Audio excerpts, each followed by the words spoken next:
show. We are live. We're so live everywhere. Holy crap. It's so live right now. We're so alive, guys.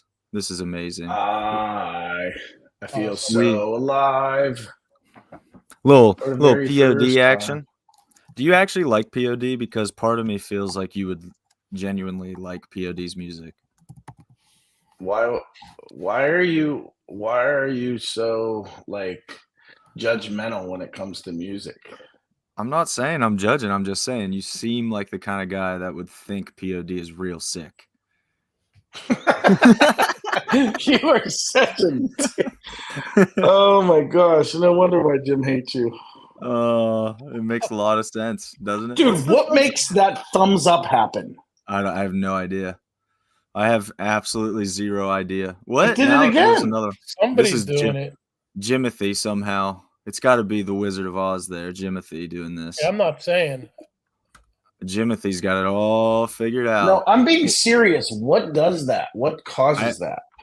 I genuinely don't know. I have zero idea. But what's up? What's up? Is anybody here yet? We're going to start the show at 5, guys. This is the show before the show. If you're tuning in, we're going to officially start here in 2 minutes, but this is our little warm-up. Make sure the stream is functioning properly and all that good kind of stuff. This is the stream before the stream. The show before the show. There you go. I like that. Yeah. Did you invite Kavanaugh on? Nah. No, Who's I can't Kavanaugh? have that. Bro. He's too handsome. Bro. How can I have that handsomeness level? Dude, there is like the silverness of I mean, he makes me feel like I'm talking to a genius. Yeah, right? Well, you are. He's just so distinguished. I mean, he is so distinguished. He's possibly the best human. Like when you think about how awesome he is. I mean, Possibly it's not fair. The best human.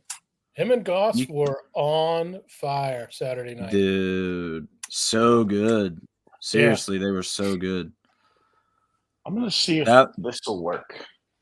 That was a pretty major takeaway. Yeah, not that they had bad performances before, but Goss has had bad performances. And the performance we had behind the mic were both lit. Lit? Yeah. Lit. Jim just lit it up, bro. Doesn't make fun of me for hits different. And now you're going with lit. Jake told me to try and use that word today. Awesome. That's awesome. You know what else is lit? Is that Parm and DJ Cake already in the comments on IG. DJ Cake laughing about our Kavanaugh banter. She knows he's a legend. And Parm saying, Jim's got a damn mansion? It does. What else could you expect from the Mooney Mansion? Exactly. The matchmaker mansion. Oh! It's 5 Oh my goodness! The gravity in the mansion is a little weird, though. That's the one. It's 5 o'clock somewhere, folks. It's just happens to be 5 o'clock here.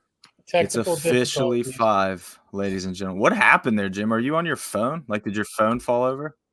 No, it's my laptop platform had a malfunction. Had a wardrobe malfunction. It wasn't you. It was the machine, of course, right? Yeah, that makes sense. There's a loose nut behind the screw. Yes, that's factual.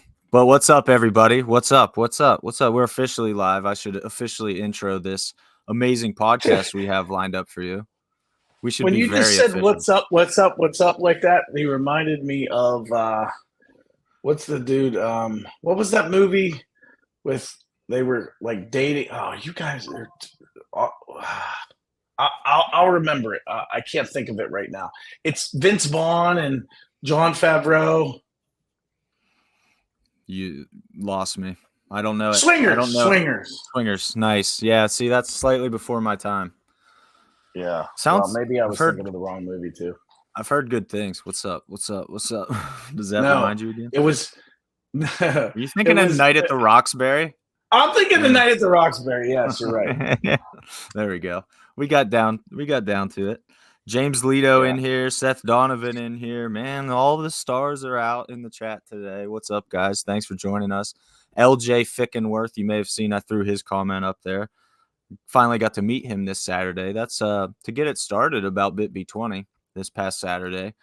I would just like to throw out something fun with LJ Fickenworth. Kind of made me think of this, but how fun and rewarding is it to meet people that you've only known online? You know what I mean? Like people that you see comment, or you understand they engage with the content a lot, like you know their name and stuff, but then to actually meet them at the show is always really cool. Like it means a lot whenever people come up and, you know, say they like the podcast or they love the show, they're excited to be here, nice to meet me. Like that stuff's that's really cool. So I got to meet Mr. Fickenworth this weekend, and he is every bit as handsome as he looks on Instagram, if you guys were curious. Maybe even handsomer. It's kind of crazy. You're starting to sound like Luke Payson, bro. Will Moriarty, sorry, Will, just butchered your last name, but butchering it is a good thing to do because of this comment. He said, "I'm challenging Hunter to a grill off. The loser must eat a hot chip." Dude, listen, bro. I get to watch the hot chip. Is that the one chip challenge? That is indeed the one chip challenge. I got confidence in my grill game. I'll just say I got confidence in my grill game, but I really don't want to eat that chip. Well, then you better grill up, bro. Can I be the only judge? Yeah, totally. That'll be a super fair judging system. Hunter's eating a chip. Will, you have to buy your steak at Aldi, and I'm allowed to go to Strip District Meats. How about that? If I'm the judge, Aldi wins. Oh, man. Poor Brad in Strip District Meats. No way. Brad in the comments said Hunter's grill game is strong with a flex. See, he knows. Real ones know what's up with the grill game. But I feel like Will knows real, bro.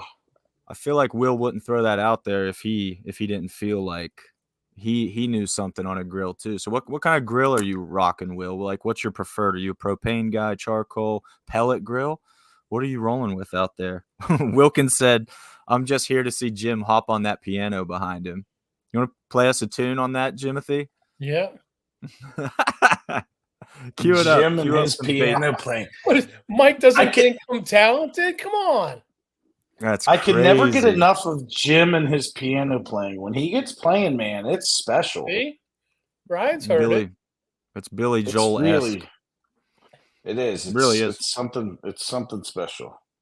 I'm sorry, guys. I'll have this cough drop gone in a little bit, but I'm kind of sick. I feel like after every event, I get sick. I don't know if it's just run down like crazy from fight week or what, but it happens like every time I get sick the following week. So that's always a good time. But it does seem like something's going around too. Plus, being around, almost 2,000 people packed in there probably didn't help. Yeah, well, I know lots of illnesses are going around. I had it before the show, and I was nervous fight week. Early fight week, I was out for the count.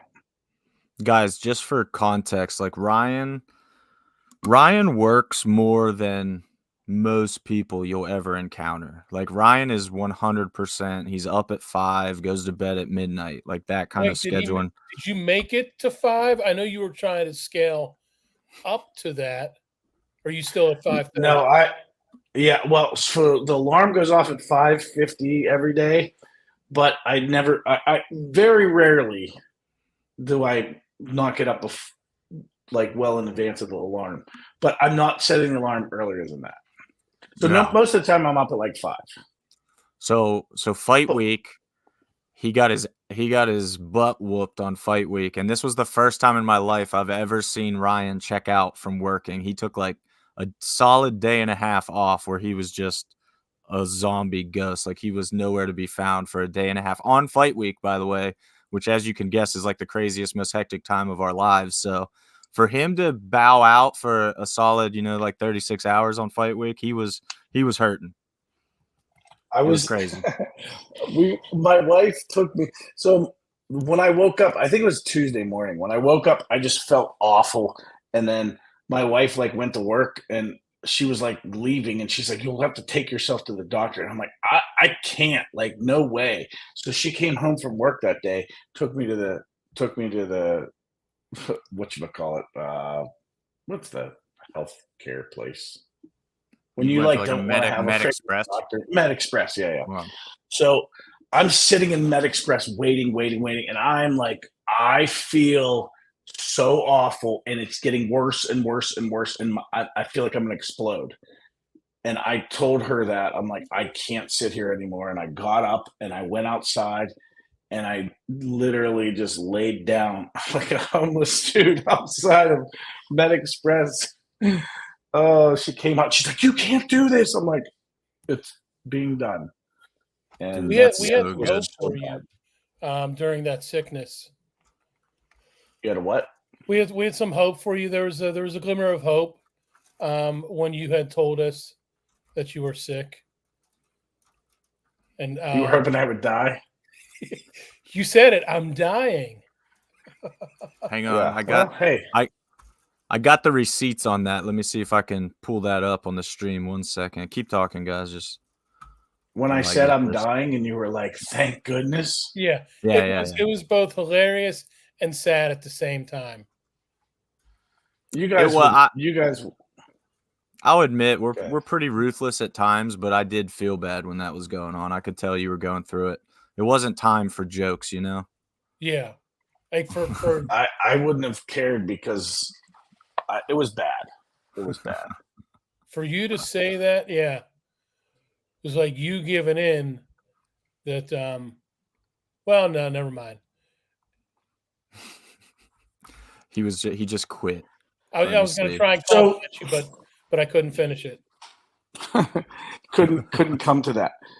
So this past weekend, there was a show, guys. Oof. Did you know that? Was there ever? What a freaking show we had there. Let's talk. Let's talk the good. Well, let's talk the bad first. Let's talk like things that needed to weren't awesome. Yeah, well, there was definitely some bad. There's no doubt about that. I mean, one was the line to get in. Just insane, stupid. So one of the things we learned from that was we need to encourage people. So when we wand at a show, which will be done, when we wand, it takes a lot longer to get people through. And if everyone shows up at 7:00, there's going to be a long line. And that's literally what happened. Everyone showed up within, Yeah. I feel minutes. I feel like it's partly our fault in a way for not reinforcing the fact that 7 p.m. I know traditionally with regional MMA, if you see 7 p.m., you think you can show up at 6:50, but that's not the case. So I think we need to do a better job of with our show this past Saturday, especially. We knew that going in that parking was going to be an issue. We actually sent an email out to everybody who bought tickets ahead of time, letting them know about parking. So we did take some steps, we did foresee it a little bit, but it ended up being even way crazier than we thought. So that 7 p.m. start time, I want people to start thinking about it like a 1 p.m. kickoff for football. Like if you're going to see the Steeler game starts at 1, you're not going to be parking at Heinz Field at 12:55. You're definitely going to miss kickoff if you do that. So it's 7 p.m. is when the first fighter is making his walk out to the cage. That's not when you should be showing up. So we did actually open doors a half hour early for this one too. Usually doors are at 6, but doors were at 5:30 on this one because, again, we knew the wanding and the parking was going to be an issue. But, live and learn. That's a learning experience all the way around. I would say we might just start lying, though. Honestly, we might just start saying opening bell 6, get you guys there, and then start them at 7. Yeah. Part of that, though, is the state always being consistent with start time. And, if we hit 7:01, 7:02, they're pushing us hard. There it is. Finally popped up. Here's Ryan just being sick AF, which if you were here for the show before the show, you already know he listens to POD, so he's definitely sick AF. Oh, my gosh. Sorry, Jimothy. I genuinely didn't mean to cut you off there, but just before I forgot that, Had No, to. that's fine. You know, all of our shows have been like that though, where if the start time was pushed back, there was either a technical difficulty, maybe something like paramedics, medical team wasn't on site, or the doctor wasn't a cage side. But it's we can't stop the show or halt it until everybody gets in. The state does not want us to go late. Yeah, you may have noticed we actually did sneak in a second little intermission there, like around fight 4 or 5-ish in that range, because we acknowledged like these people need to get in here. We were trying to buy as much time as possible to get people in, and with just the wanding and everything, it was taking a while. And then there was the very first fight. As soon as they touched gloves, basically a dude in the crowd had a seizure. Like he just dropped. He was in the general admission standing area and he just dropped and had a seizure. And like thankfully he had people with him who seemed like they knew maybe that was either a risk for him or they just been around people having seizures. They knew what to do. Like it was handled extremely well. And then the EMSs came and helped him out and got him out of there. So that caused like a 20-25-ish minute delay between the first and the second fight while the second ambulance was coming back. So it was just logistics on that level, like getting in, getting rolling. It was just different for us. It was, I mean, that was the most people we've ever had at a show, right? Like, yeah, the parking was an issue, and getting people in with wanding was an issue. We had security in full force in that show, and we wanted them wanding people. So we want everyone to be safe. Like we don't want there to be any issues, and so I can't tell you how many knives they collected. The wristbands added to that too. Yeah, we were wristbanding Yeah. because we were selling our own alcohol for the first time, like on site. So that was a totally different. Yeah, there just stuff like that. It's a perfect example. Like you just keep adding it on. Our first time at that venue, which that comes with a set of challenges anyway. Anytime you're anywhere new, so there was just a lot that added up to less than perfection on that level. But one thing I will say about security and wanding, that security did a fantastic job, man. I was very impressed. RIP security, by the way, out of Greensburg, I believe.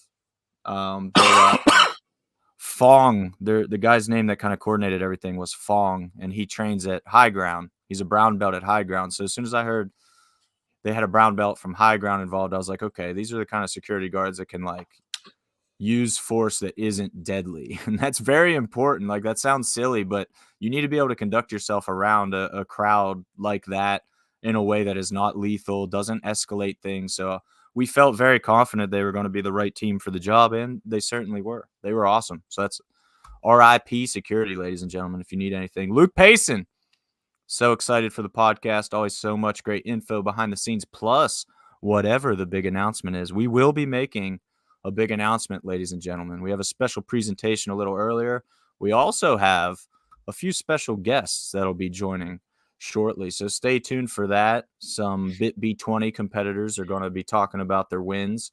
So stick around for that. Russ, all in that Luke Payson life. What up, Russ? Russ and Larissa, arguably the two biggest MMA fans in Pittsburgh. Love you guys. You guys are awesome. Yeah, speaking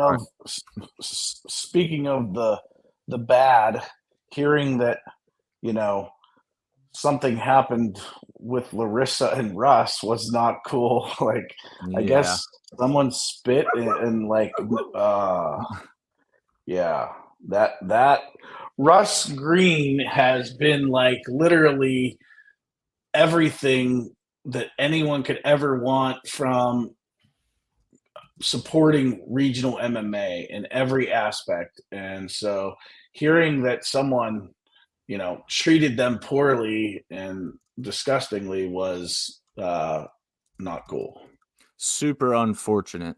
I think that sucked to hear for sure, but it was a somewhat isolated incident, I would say, with that many people in there and that much tension with some of those fights.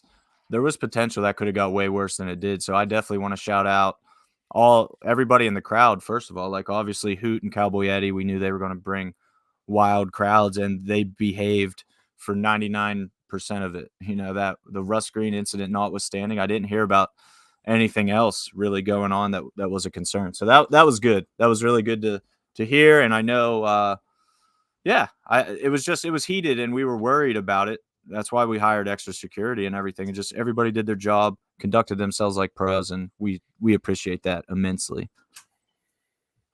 Those show. So, what should we do first? Let's talk about good stuff. I mean, there was a lot of good stuff. There were so many level ups. Like some guys leveled up in losses. Like, dude, there was so much great competition, and the fighters all just brought it. It was, by all accounts, it was a great display of mixed martial arts action from opening bell to shutting it down. Yeah.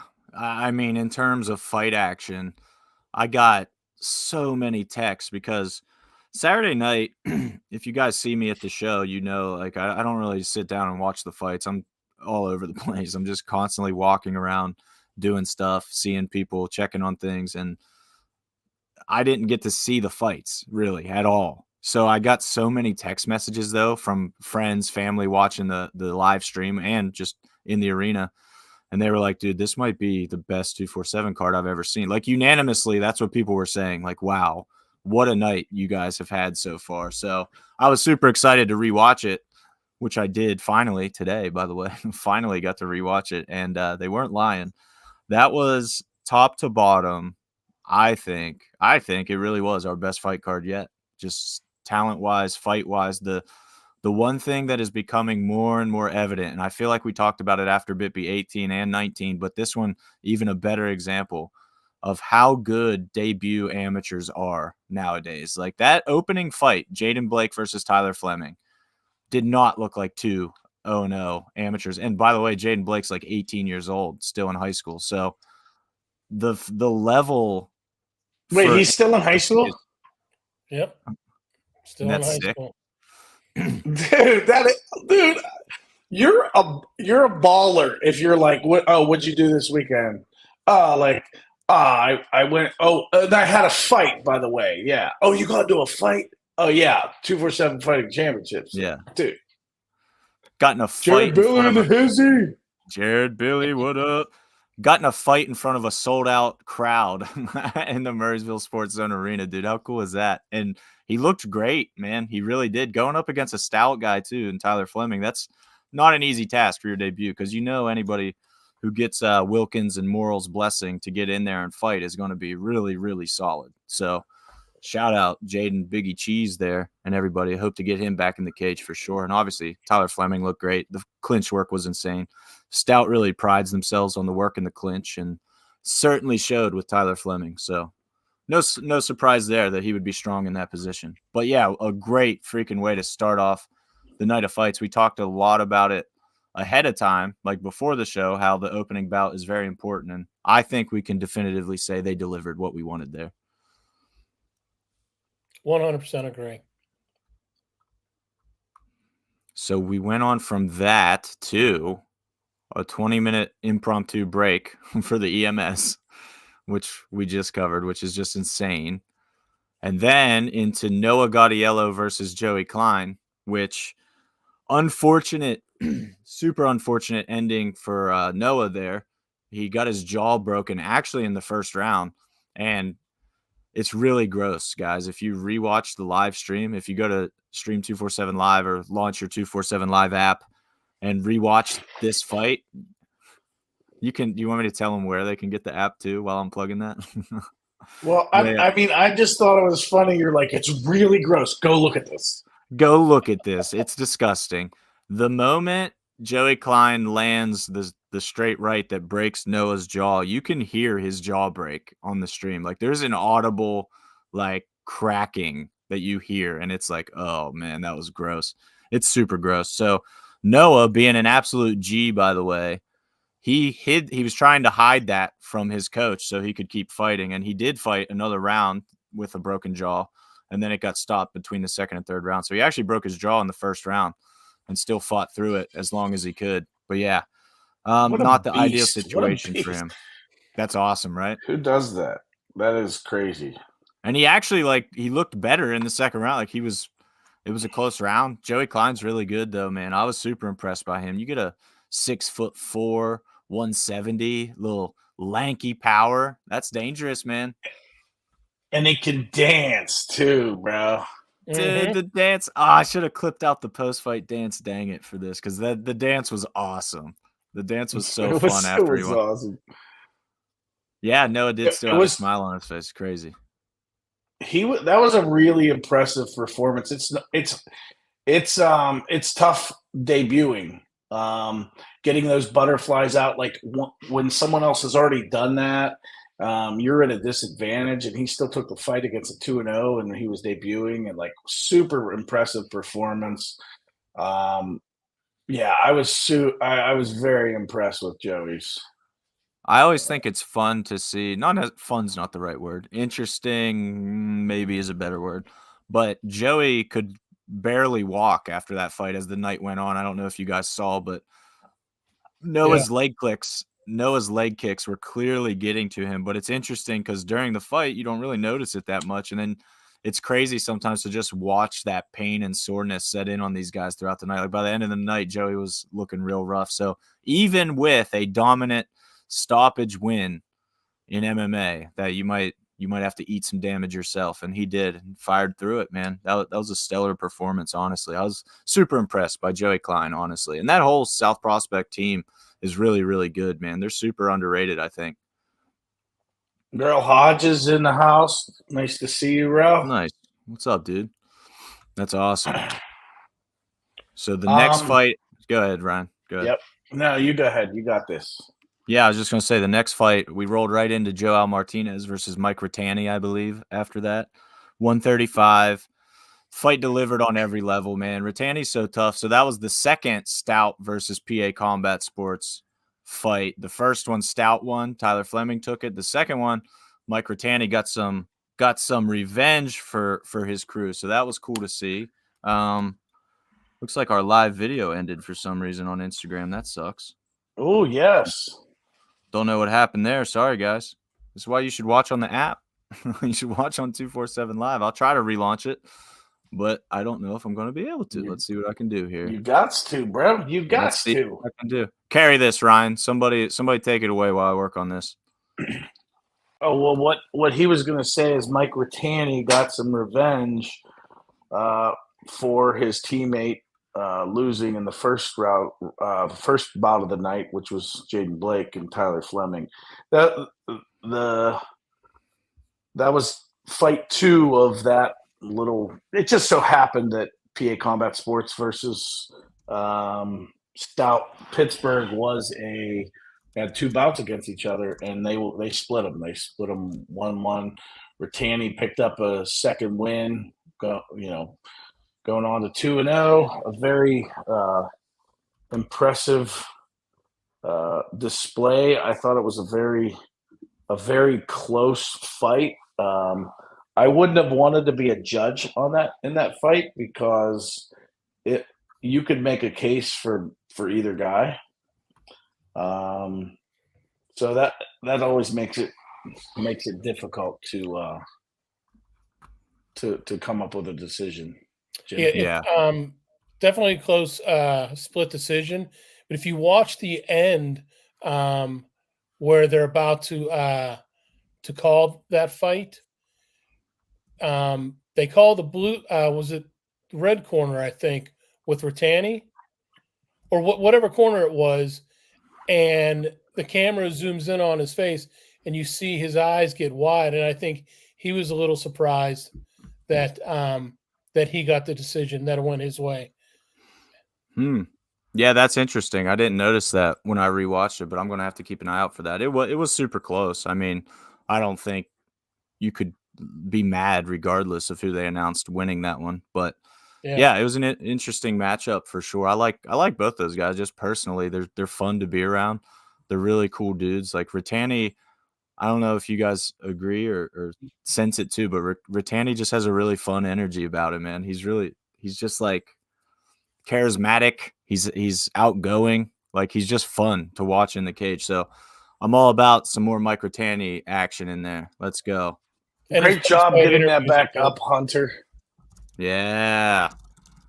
I have no idea what happened, guys. I'll be honest. So our streaming system goes through StreamYard, so we can stream to multiple destinations at once. And it went down on Instagram for some reason. So it looks like we're back up and running. So always the safest place to watch this, guys, just for future reference, is on the 247 Live app or at stream247live.com. Seems to be the most stable connection out of them, honestly. So, and the viewing experience on the app is really good, I think. So, yeah, tech shit. Ish Lopez texted me and said the stream went down. And I was like, yeah, dude, I just relaunched it. No idea what happened. He said, got it. Tech shit. LOL. Yeah, tech shit, man. Couldn't have said it better. It's awful. But we're back. We're back now. Fourth fight of the night. Was there anything you guys wanted from look at this guy, Evan DeRusi. What up, homies? We should probably just get Evan in here. What do you think? Yeah, send him the link. He'll be in later, guys. He said around 6:20 or 6:30 works for him. So we are going to get Evan in there for sure. We got a couple fighters on deck to talk about their fights and their wins and everything. So it's going to be a good little episode. Stay tuned. Stay with us. Don't go anywhere. Stay with us for that, but also stay with us for a special announcement that has nothing to do with BitB20 that you guys are definitely going to want to see. And then, Ryan, what decision did we come to with the second announcement? Are we doing that? I don't know what the second announcement is. You know, the second announcement. It's I don't know. It would be showing people a picture. A fun picture. I don't know what the first is then. Oh, the first one is a picture I sent you of a shirt that Isaac Greeley was wearing. Oh, yeah. Okay. Yeah. I think we're doing both. I think that's what you executive decision. Yeah, I feel like we should do it, man, because we're how many weeks out now? We're like 7 weeks out from BitB21. It's time to start getting you guys excited, and we're excited behind the scenes, and we just really want to share that excitement. So that's what we're going to do. There are 3 monster pro bouts signed, ready to go. 3 signed, big. We're talking big. We're big. Yeah, we're talking big. We're talking real big. We're not going to announce those fights. But you are going to know, by nature of the image, you're going to know who's involved. And that's going to excite you. Mm-hmm. Oh, is that what's... Yeah. Oh, yeah. You know what? Now Jimothy knows. Jim knows what's coming. Yeah, you guys definitely stick around till the end for that. Well, actually, I don't even know about the end. It might not. Should we just do it right now? What do you think? How many people we got in here? There was a decent amount before Instagram crashed. That kind of sucked. Hopefully they come back. Yeah, let's take a vote. Yeah. Should we do it now? Should we show you? Should we show you? Ish says do it. You won't. Tanner Bounds says 247. Ryan Kavanaugh has us up on 247 Live in his office, and he says, you guys look great on the big screen in my office. Thanks, dude. He's a great liar, too, saying we look great. Yeah. Jimothy looks great, but in his piano. Jim and his piano. Jim and his piano. So it's ready to go. How awesome is that piano, dude? Do you have to tune it often? Like, what's the maintenance like on a grand piano of that stature? Once a year. It's not bad. Are we doing? Are we doing fight number 4? Go for it. Take away fight 4. I'm trying to load in this image for people. I'm doing it. I'm dropping it on it. But let's talk about fight 4 first. I mean, I think it's Paul Dotson and Tyler Dibert, right? That's it. Yeah. That's it. Okay. Were you there Saturday night? Well, remembering the fights in order, like, really? You think you can remember them in order? I can. You're smart. The only reason I can is because I type it 8,000 times on Fight Week for social and stuff. So it's just kind of like hammered in there at that point. Mm-hmm. Dybert But and then we change it Dotson. last minute. Yeah, that's how it always goes. But Dybert and Dotson was a great fight. We heard a lot about Tyler Dybert's wrestling, and that was clearly the star of the show in that fight. I think, I'd Dotson. say 1A, 1B when they were on their feet. Yeah, Dotson definitely stung him on the feet. His striking was pretty good. Yeah, Dotson's striking was he good. has that frame that, if he can keep distance, he's gonna be tough, and that's the challenge. He was not able to keep that distance, and that's where Dybert was able to get those takedowns and get that control the fight. I mean, I think he did a good job of taking him down and controlling it. Totally agree.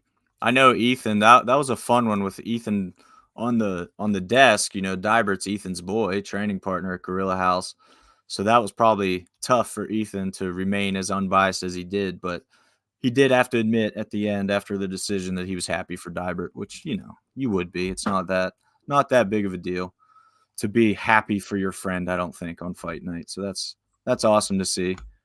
Having trouble getting this poster to show for some reason. This is annoying. But when I get it, it'll be there. Trust me. It'll be worth it when you guys see it.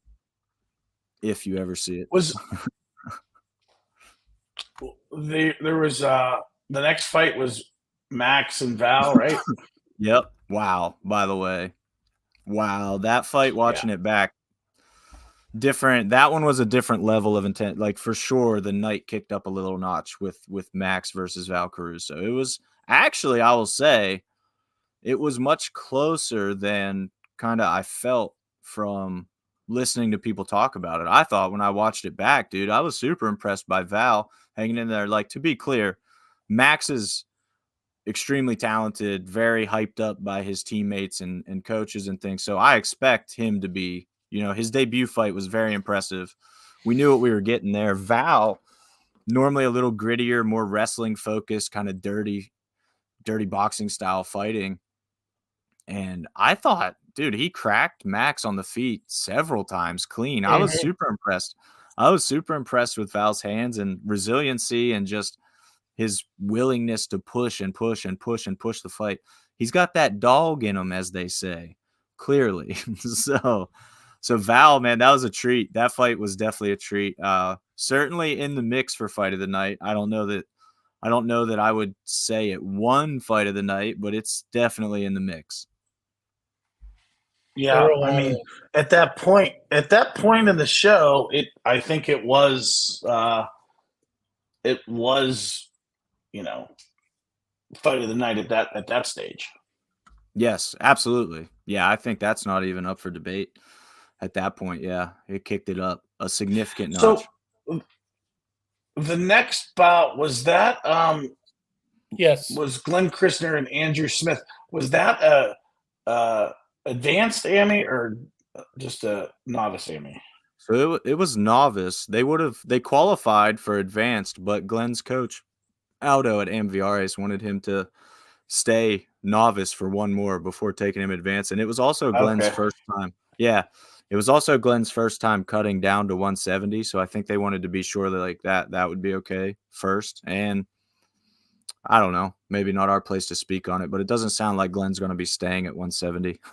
I think that was extremely hard on his body and kind of affected his performance big time from what I've heard. So it'll be good to see Glenn back up at a healthier weight or dial into his nutrition. We know Glenn Christner at this point, not necessarily the healthiest diet of all time.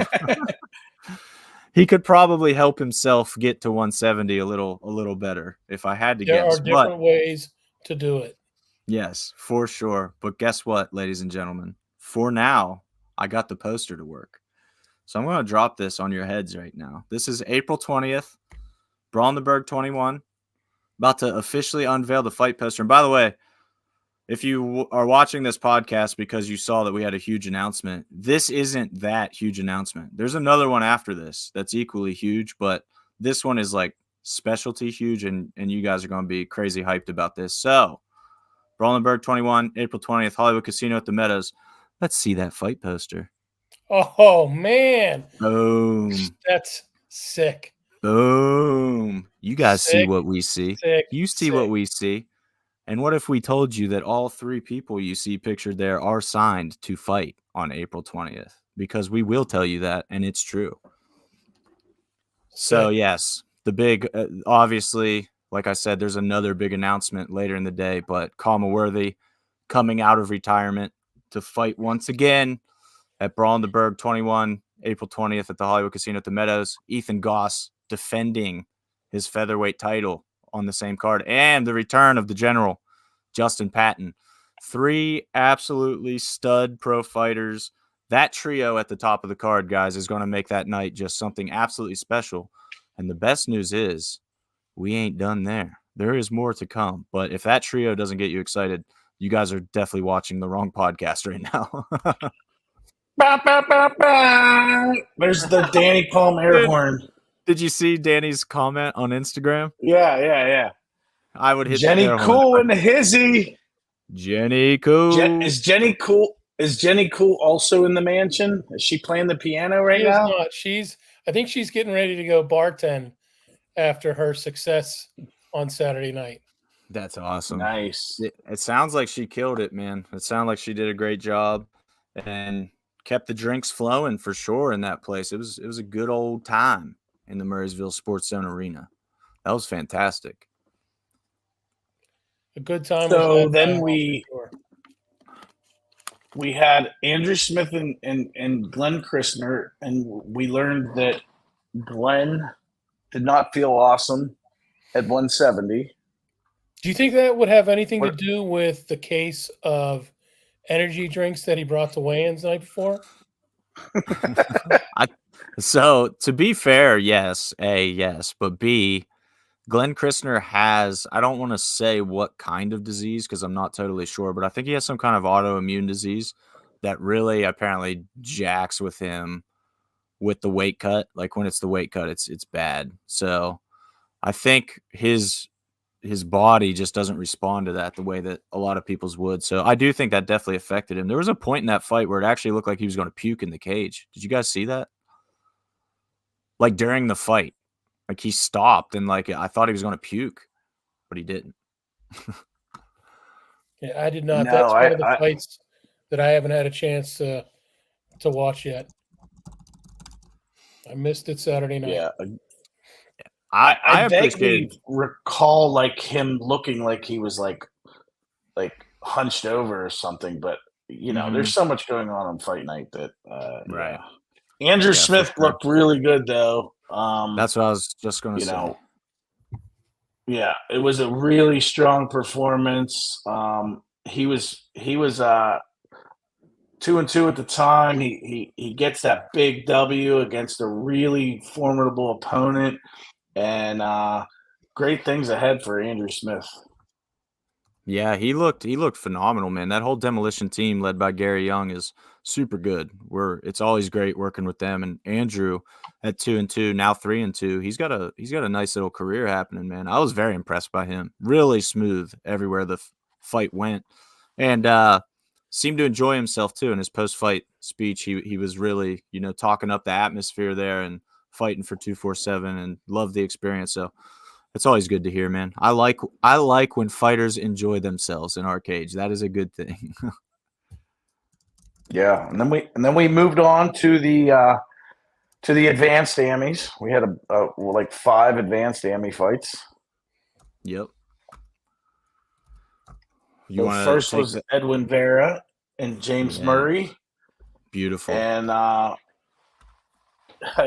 wish I saw more of the fight. Again, this is one that I didn't see a ton of. There was something going on or that I was attending to, but I know that he got the big submission win. Murray was one of the things I do remember is Murray has a losing record, and it's pretty significant. He was like 2-7 before. So whenever you have that, like we looked at tape. Like he was 2-2 in his last four fights, and really had improved tremendously. And so you never know what's going to happen, obviously, in the cage. And he absolutely looked the part. He gave Edwin a tough fight, and Edwin came out on top with the arm triangle choke. Yeah, I was real impressed with both Edwin's improvements and, like you said, James Murray, an out-of-town fighter with an upside-down record. You're never sure how that's going to go. Like you said, we did our research. We watched some tape. We talked to him a whole lot and had a feeling that was going to be a deceiving record. And after seeing that fight, it definitely is. If another AMI 145er signs that thinking he's going to be a can to push over, they're going to be very, very disappointed when the fight's. Yep. So Edwin, man, I do want to shout out his post-fight speech, which we posted to our Instagram, was so good. Edwin's energy and enthusiasm is so infectious. And when we release our full photo albums from our photographers from this event, there's a series of photos of Edwin and his brother like hugging each other, being happy about the win. And dude, it's real powerful pictures. They're fantastic shots. I think those were M Dog Millionaire got those photos. Shout out Emily Lama helping us out, the Stout Pittsburgh Fight Team photographer. Wanted to shoot this event, so that was awesome to have her a part of it and get her shots. But these pictures of Edwin and his brother, like, legitimately, I don't mean to be like goofy. I'm being dead serious. Like, it choked me up a little bit. It's like a really, really nice moment captured on camera. So it's awesome. Just knowing how much they care and how passionate they are. I know that meant a lot to Edwin. So we do, ladies and gentlemen, we have our first guest of the evening tagged in backstage. I'm gonna add him right now. Ladies and gentlemen, a now 1-0 professional fighter, Lucas Sniper Siebert. What's up, boys? What up, dude? I'm What's no up? Luke Payson. I'm no Luke Payson or Drew Shannon. I'm sorry, but I tried to intro you there. Yeah, with the intro? Yeah. Yeah, I try. All right. What's up, man? Where you at? I just taught kids kickboxing in the Strip District at Stout, so just finished that up. Figured I'd hop on the pod with you guys. Nice, man. Well, we appreciate you coming in, dude. That's awesome having you, of course. The big pro debut win. It's interesting, somebody like you, dude, because from the very beginning, you knew that the goal was to be pro. You knew that the goal was eventually UFC. Now that you've checked off one of those huge, bucket list pro debut things, how's it feel? Do you feel like the same guy? Does it feel like there's a monkey off your back, or is it just business as usual? It's the same as usual. It doesn't really feel any different than any of the amateur fights.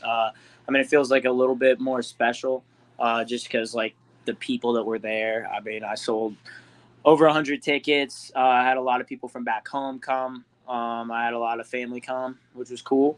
And that was special. But as far as like, itself, it doesn't feel too much different. They all feel good. So nice. Yeah. How was that? Like Was the Go ahead, Ryan. That was the really special thing that we kind of talked about, was your ability to have that nice big crowd for you as a guy that's not from the area. Like, that's a challenge, coming into a city that's not your original hometown, and drawing a crowd like you drew was really special. And it was just a testament to the hard work you put in, not only in the training room and in the cage, but also like through social media and through just building up your name and your brand. Yeah. It was. Selling tickets it's not necessarily easy. Like, it's a game in itself, and there's some things that we came up with that really worked for us. The wrestling jiu-jitsu clinic, it is March 14th in the Strip District on Thursday. So everybody that bought a ticket to my fight is able to come to that. And that's something that I think it was a good idea, but it was also like a special thing to offer people, that bought a ticket to my fight, that they can like help themselves and help me, right? Mutually beneficial. So I think that was something that like I liked. I thought it was a cool idea and it worked really well. Nice, dude. Yeah, that was a super slick idea. I think we were all impressed by the creativity there. So that was one way to boost the ticket sales. Another way to boost the ticket sales is to make the lead up to the fight fun. And that's certainly what you did with Jake Zach. I know you had fun with that one, kind of calling him out, creating some banter there. You have a way of getting under your opponent's skin. So once the cage door locked and it was actually showtime, did it feel like just another fight, or did it feel like there was a little bit of little personal in there? I think there's like, yeah, it does feel like there's a little bit of personal, and I feel like it's that way with, for example, my last 3 like super competitive things. I fought Cam, I grappled Teasdale, and then this fight with Jake. I think when people get in there with me, they feel different than they did leading up to it, right? I think that I don't know, I make them a little bit uncomfortable, or they see my confidence and they're like, this kid wasn't kidding. And then it happens, the way I want it, and I can kind of control a little bit more of it. And I'll talk a little bit once I start to get going, and I can see them fading a little bit. I'm really good at playing the game inside the cage, not only from the fighting aspect, but knowing when it's appropriate to talk, when it's not appropriate to talk, when it's okay to shut stuff down. I think that's something that's like maybe a little bit overlooked in just fighting in general, but it's a mental warfare a little bit as well. Nice. I think it's interesting, man, that you finished the fight. Essentially, the flying knee was the beginning of the end for Jake. So I think it's interesting that you used a technique that you couldn't use in AMI at all, but executed it pretty flawlessly there as a pro. So is that something you guys were looking for ahead of time and really drilling? Yeah, 100%. We had a code for it and everything. Will called it out. I saw it. It happened. Just about the way we saw it happening. And I bet if you would ask Will backstage, he would have called that finish. I had another one I thought I might get, but that was up there. And I think that it was, it went about as good as it could. And I went through a little adversity, which I personally, like, I knew I could, but it was nice to like prove it, right? Like, I know I can take a punch. I've been hit in fights, not too much in my career, but just in general. And like, I knew I could get through it, but to prove that, like, I can get through adversity. I can fight somebody that's pretty good, pretty solid fighter. I mean, you look at his amateur record, I think he was 5-1, maybe 6-1. He's had a tough pro career to start off.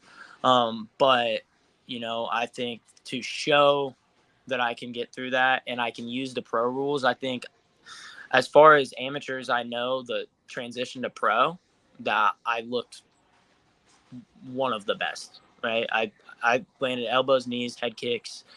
Every pro, I defended leg locks. I did everything you could really ask for in the 7 minutes I was fighting. 8 minutes.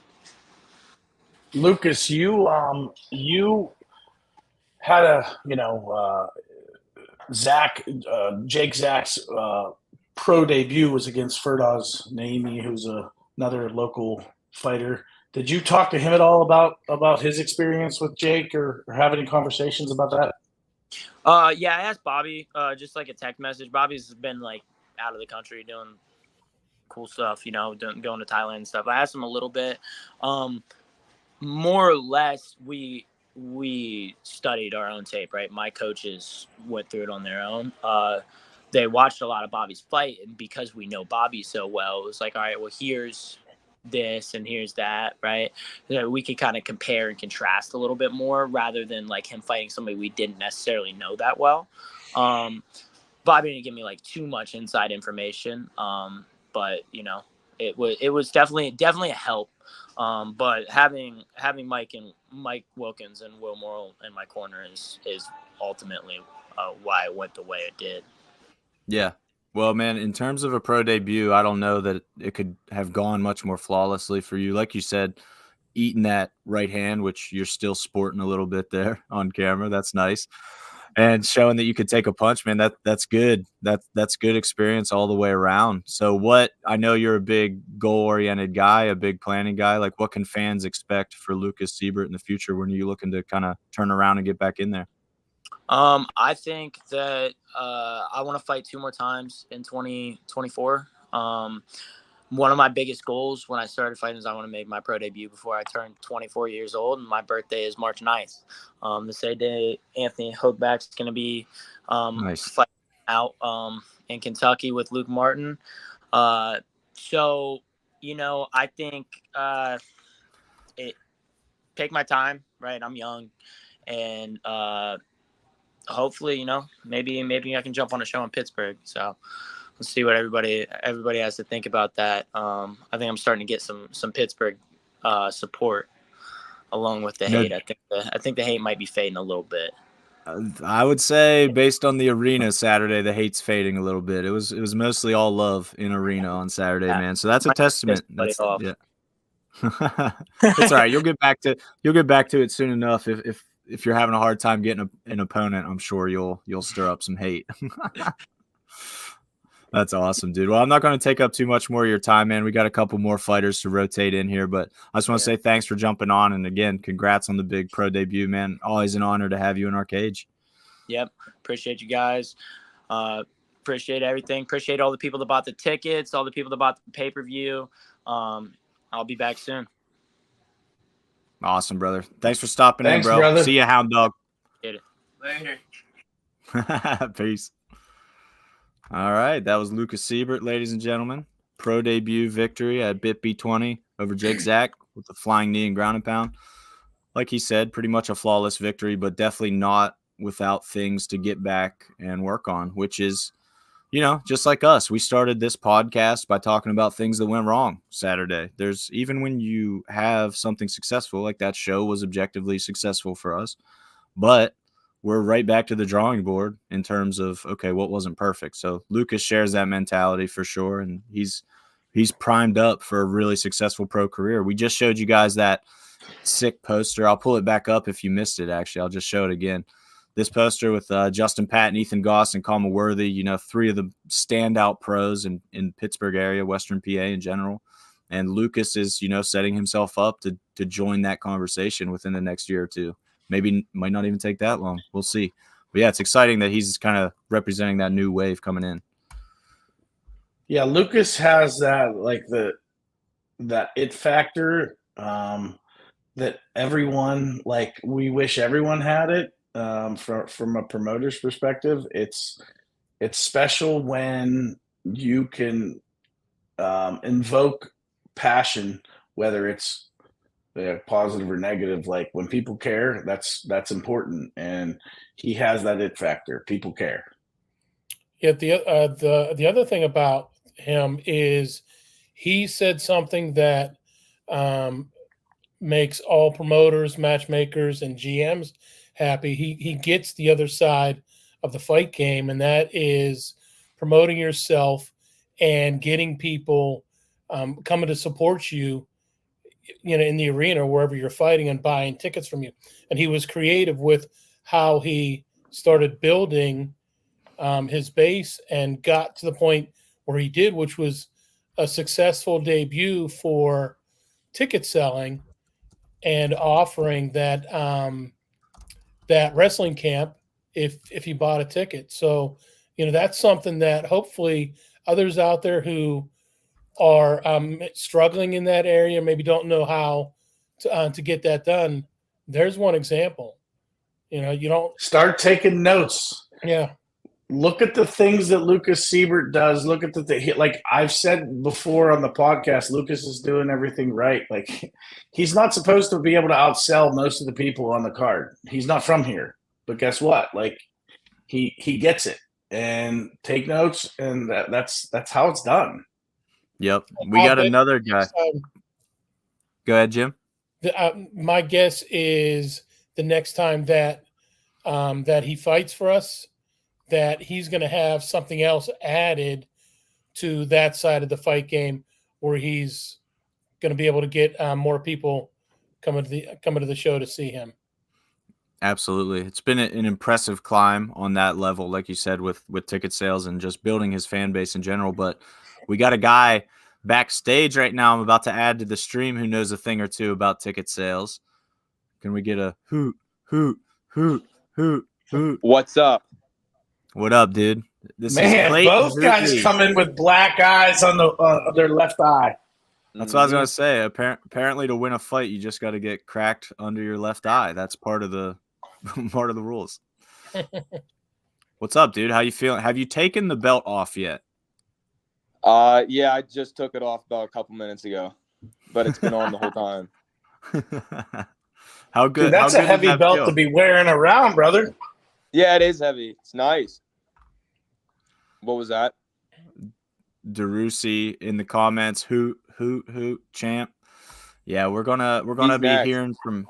Yeah, dude, we're gonna be hearing from Evan here soon. So we're gonna talk all about that fight. But first, man, I want to ask, winning that belt, obviously a really huge win over Cowboy Eddie at BitB20. Did it feel when you had that belt around your waist? Was it kind of what you imagined? Was it as awesome as you thought that was going to be? It felt good. I was super proud of myself, but obviously not satisfied. And then as far as the fight, I expected more. You know, I expected more from my opponent. I figured that that the fight was gonna be hell.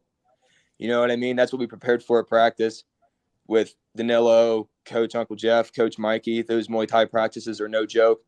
My practice partners are no joke. And then I figured the fight was gonna have to dig real deep, but able to get him out of there pretty early in the second round. I was just expecting a little more. What did you think on that level, like in terms of the skill matchup? Was there anything that surprised you about Cowboy Eddie positively? Was there anything on the feet that caught you off guard or anything that? He felt really good on the feet. You know, he felt good. That's awesome. Well, dude, So I mean, obviously, your fight was not without controversy, because there was a moment where your mouthpiece popped out. Yeah. And I felt like it was a horrible.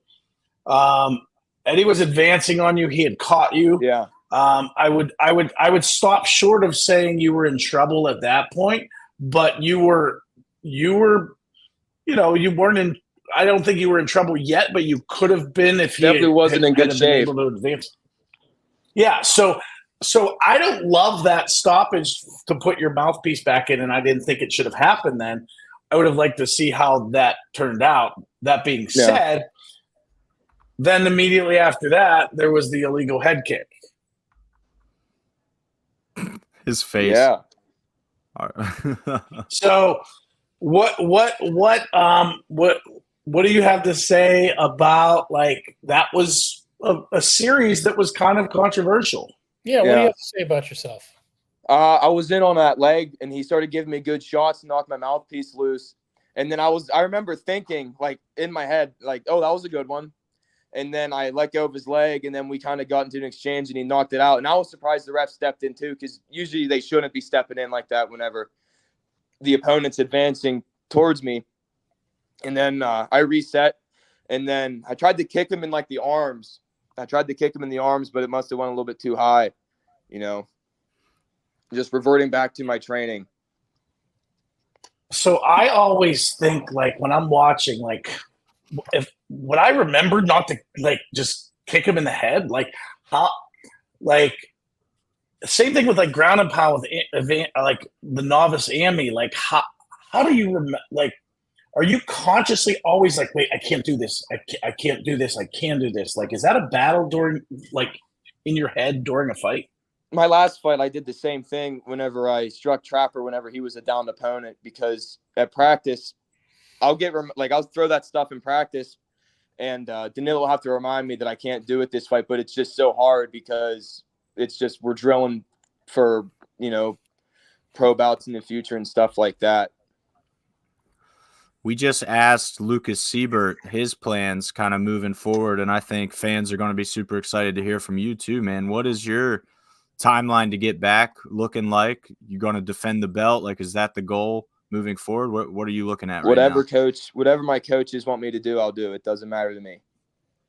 What's it like having those coaches behind you, man? Because Danilo and the whole Indio team, you mentioned Uncle Jeff and Mikey, like everybody at Indio seems to be on the same page and just absolutely crushing it like right now. So what's it like having those guys behind you?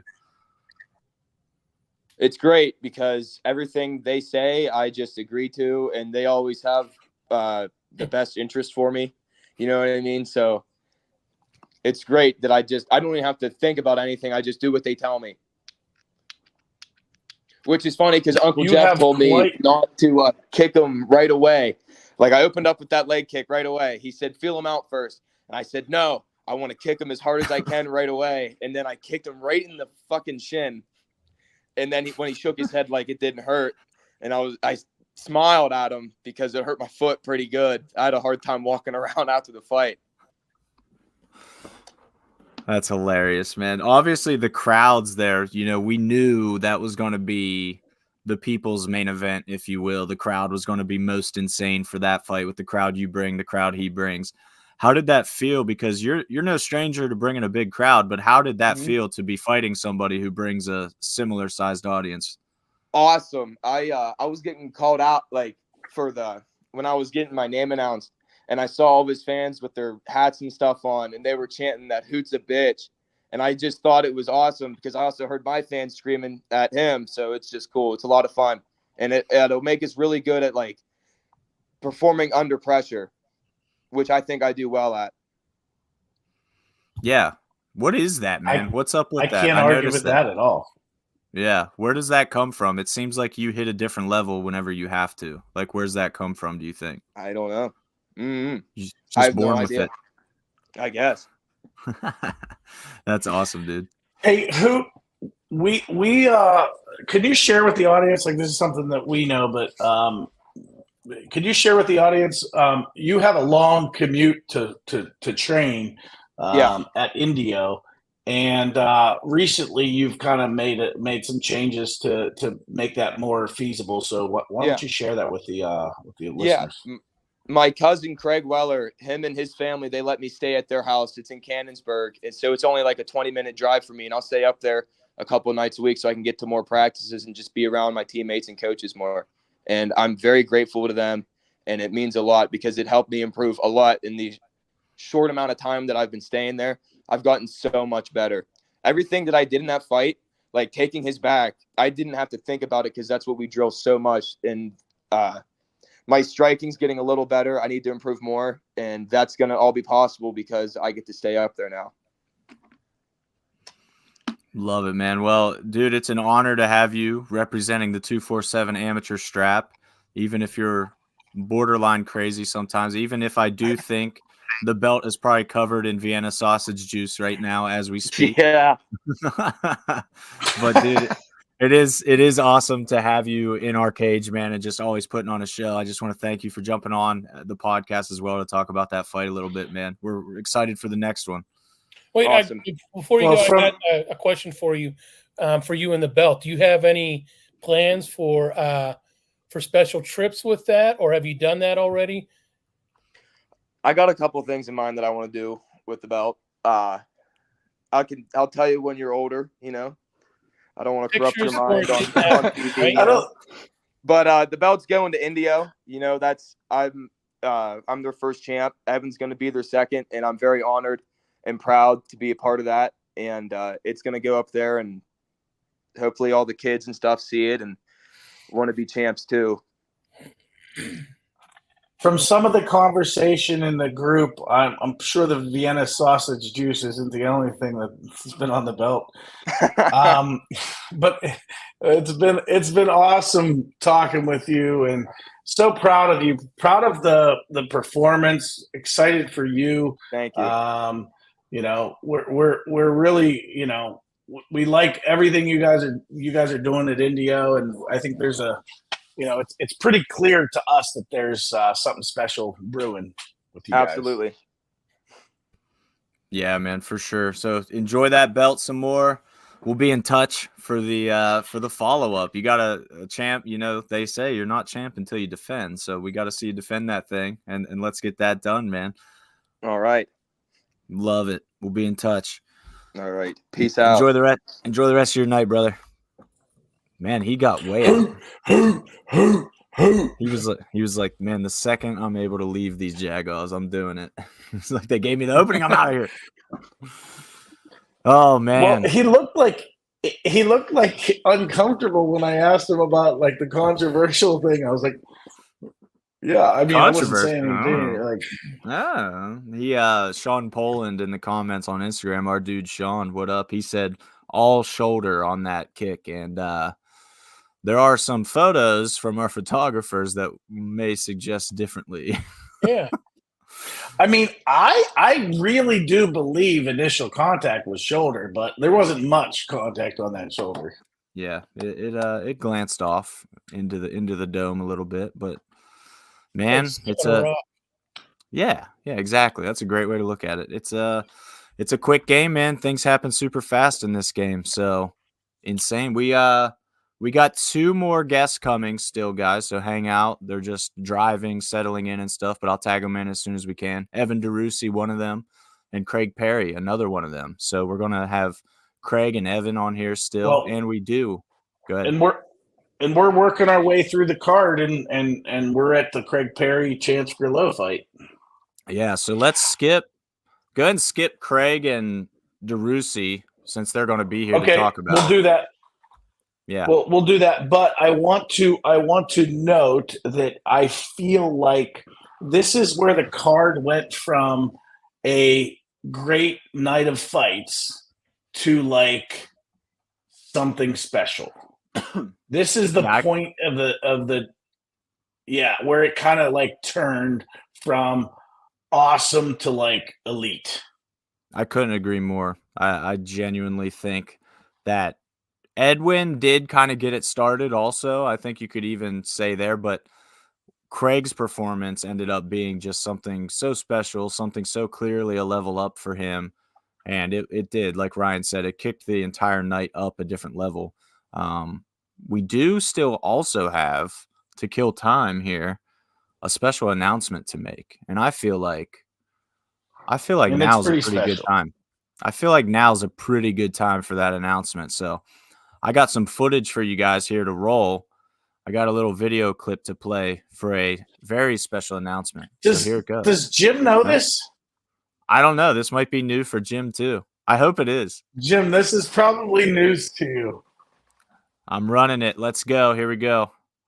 Yeah, dude. That's funny you're going to the Matt Factory because are you going to see Isaac? I should, yeah. He's usually there, yeah. What do you think about that, Ryan? Chris Williams seeing Isaac tonight? So that has to do with like kind of what we're calling about. I had a kind of a different conversation with Isaac the other day. He was saying like just like lately he's been feeling like really lonely. Has he mentioned anything to you? No.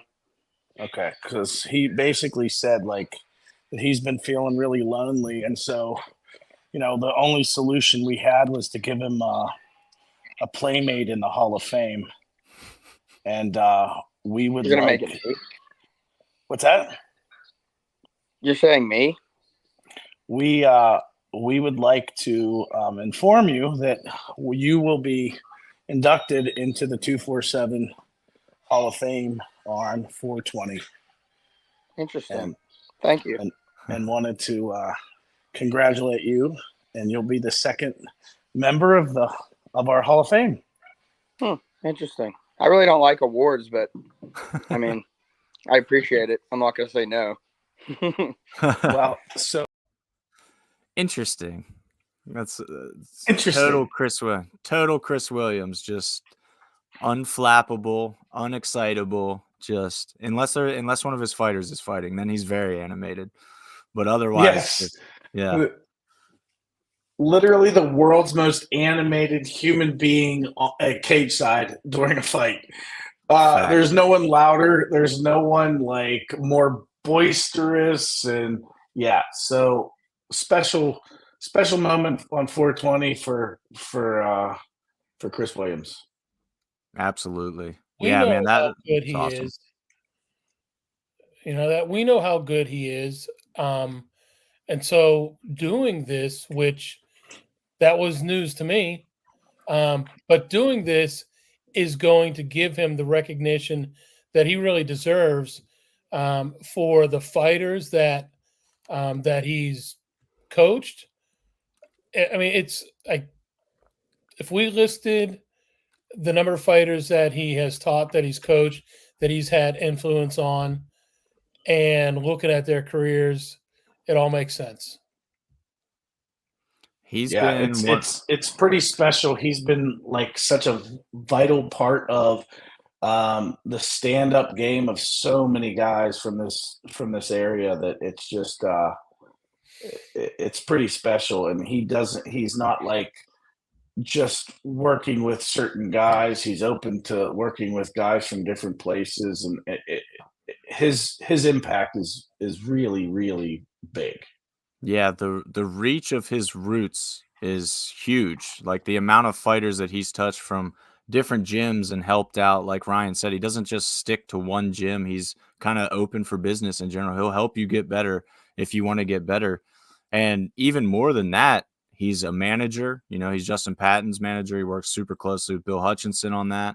So he's had so much experience helping local fighters reach new levels as well, like inside and outside of the cage. So I think just like with Isaac, you know, his induction was as much about the in-cage performance and accolades of his team as it was about who he is as a person and what he means for Pittsburgh MMA.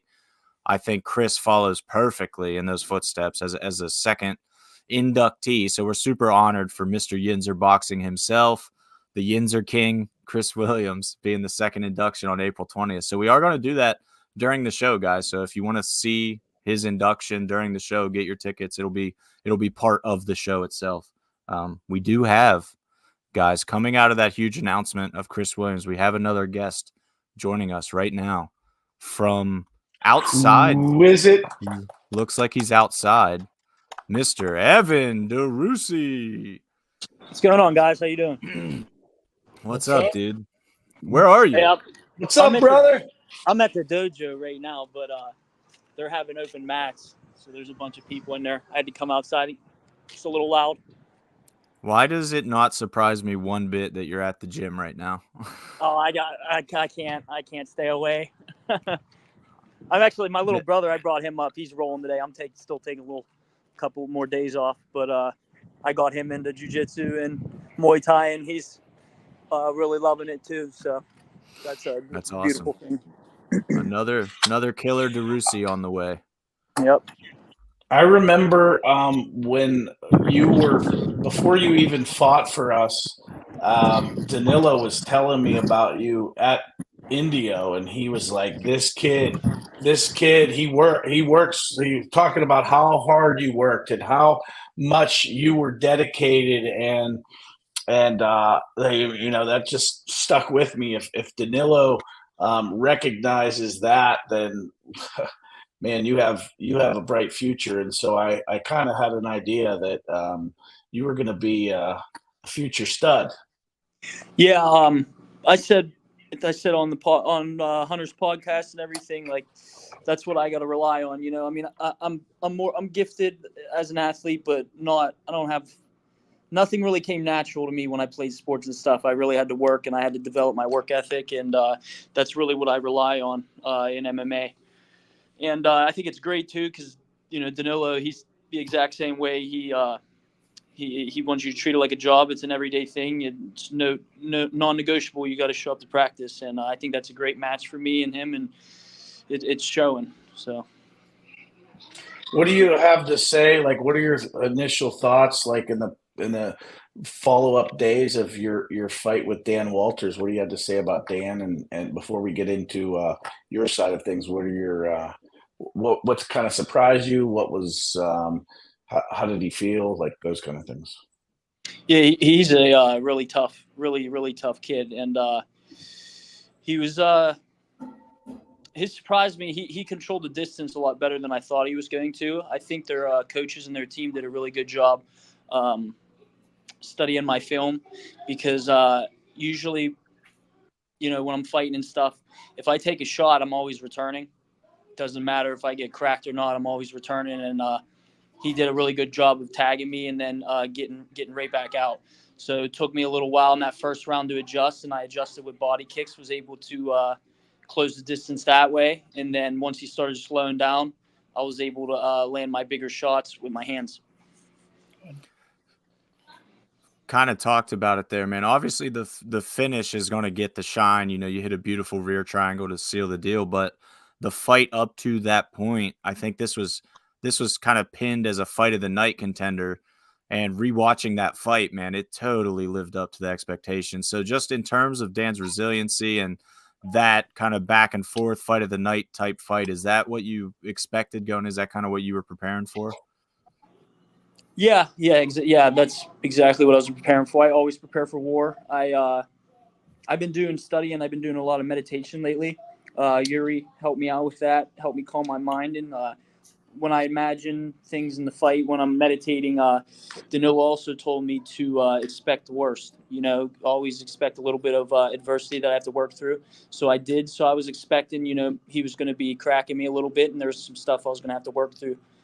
And it was. I mean, I'm so glad I had that fight, because it helped me, gave me the opportunity to work through a lot of adversity and figure out different avenues and different ways to win fights. So I want to learn a little more about your meditation. Is this a lot of like meditation and visualization, or what's your practice like for that?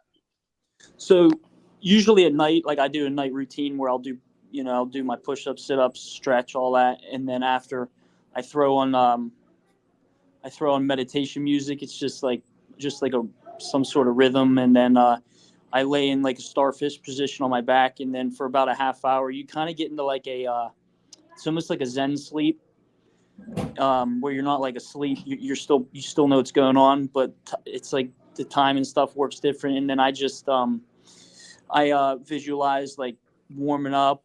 I visualize like hearing things, the smell, everything. I visualize walking out, visualize and then I go through each round, them announcing my name and everything, going through each round. And then what I visualize my game plan, what I plan on doing.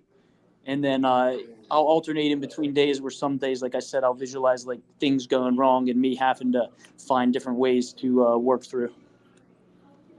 And it seems really cool. It helps me out a lot, because a lot of the times fighters that say they don't get anxiety, I feel like they're lying. I mean, you're about to get into a fight in front of everybody, and you have to find different ways to work through that. And before, I was relying on just training all the time. Like that would get rid of my anxiety, but you can't train 24 hours a day, So at nighttime, a lot of the times that's when I would get a little nervous and a little worked up. So then I was able to start doing that, and then it goes right away. I feel great after.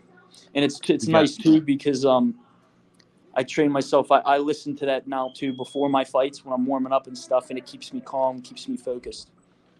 That's awesome, man. I love hearing about the development, not just with your skills, like we talk about, you're known as one of the hardest workers at India, which is saying something, because that gym in general is known to be a hardworking gym. So that's saying something on its own, but the mental development as well, like you said, is so huge, man. We got your boy Clayton Hootley in the comments calling you Evan the Bulldog. I think, is that going to become your official nickname? Like, I was thinking Evan Bulldog DeRusi, or the American Bulldog Evan DeRusi. I don't know. I'm playing around with it. That's I'm getting mixed reviews on it. I don't know. Some people say they like it. Some people say they don't. So I don't know. What do you guys think? I think American Bulldog would be my pick. That's good. It's got a good ring to it. Yeah. Yeah. Danilo always refers to you as the Bulldog. Yeah, I know. He made fun of me. I took a picture of my dog one time when I was like in between fight camps. I was a little chubbier, and he's like, "You look like your dog, bro." I'm like, I mean, some people call you Babyface. Yeah. I mean- There's some people who were calling me that too. That was a nickname people called me that when I was in high school and stuff. Nice. I'm not sure it is at LB Booze on Instagram that called you Babyface DeRusi just now. Yeah, that's my brother-in-law. Perfect. That's awesome. Dude, I got the ticker going at the bottom. I got to talk about this because you just won the meat bucks at BitB20 with that knockout of Tyler Llewellyn. And I know Strip District Meats was a big part of your diet going into this fight. What was your favorite, first of all, thing that you got with your meat bucks at Strip District Meats? And secondly, do you feel like you did enough to go back to back on the meat bucks? Yeah, I got bison. That was my favorite. That bison was definitely my favorite. And the kangaroo, that was pretty cool. I never had that before. That was pretty good too. Yes, I definitely do think I did enough because how often do you see a inverted triangle? You know, you don't see that too often. That's a pretty rare submission. And that fight, like I said, that could have been, that's arguably fight of the night. You know, maybe contender for fight of the year. It's early in the year, but you know, we'll see there. But I definitely think I did enough and should be able to stock my freezer again. Nice, dude. Well, when you saw Timbo Slice do that, did you think I'm gonna do that someday? No, I train that. That's like my favorite move to train. That inverted triangle. I practice that, drill that move every day. And it showed. It definitely paid out because I was able to slip right into it and not really even think about it. That's the result of good training, man. You hear it all the time whenever it can become second nature and you just flow into it. So it's cool to see all that hard work you put in on the gym paying off. And obviously this sets up something really big for you in your next fight. We announced it going in that the winner of you versus Dan was going to be getting a title shot, an AMI 170 title shot. So that's all yours, man. What does that feel like? And how are you preparing for that? Yeah, I'm really excited for that. Very grateful. I said on my interview with Luke Payson that even my first amateur fight, I knew I was good enough to be an AMI champ, and it's starting to show. It's starting to pay off, and I'm just really glad that I am going to have the opportunity to win another belt and bring home to India. And it's really great to see, you know, my fan base develop, and there's a lot of kids here now at India that are starting to pay attention, and they're getting motivated and inspired, and that's what we do as fighters. You know, we inspire people, and I'm glad I'm able to do that. I also am going to have the opportunity here Friday to coach the kids class, MMA at 5. It's Friday at 5, and I'm real excited for that too. And then I'm in the Army, and this weekend I'm going away to drill, and they're letting me teach a combatives course, which is really cool. I get to teach some basic jiu-jitsu, so things are starting to come around. And I'm glad I'm able to have the opportunity to give back a little bit and teach the sport I love. Evan, you have my permission on fighting as well. So, sorry. No, go ahead. Sometimes there's a delay, so go ahead. I was going to say, I think that's going to really help me with my fighting as well, because I coached middle school football for a year, and I was able to see different aspects and different angles of football that I didn't see when I was playing. So I think coaching MMA and jiu-jitsu and stuff is going to really help me develop as well. Yeah, I was going to say you have my permission to on Friday to be hard on Caden Middleton. Oh yeah, your boy's going to be there. That's right. Yeah. So, and you also have to be hard on Bernardo too. So just because they're like two peas in a pod. So. Yeah. That's yeah, dude. That's awesome. That's funny that you get to be beating up young Middleton now. Paul Dotson just commented a little dicey comment there. He said Marines greater than Army. That's them's fighting words, Paul Dotson. Not for me. I don't know. Yeah, definitely. definitely the few of the proud Marines. That's for sure. They're always talking crap. Let's get Paul to 170, and we'll settle it in the cage. Could you imagine 6'5" Paul Dotson at 170? What's he fight at? 85. 85, yeah. Even that seems like a wait. stretch. He fought this weekend, right? Yeah, he That's who lost a fought decision. Wabi? Is that who fought Sam Wabi? Yeah, Dotson did fight Wabi. Yeah, you're right. Yeah, I talked to him for a minute at weigh-ins. He's a cool guy.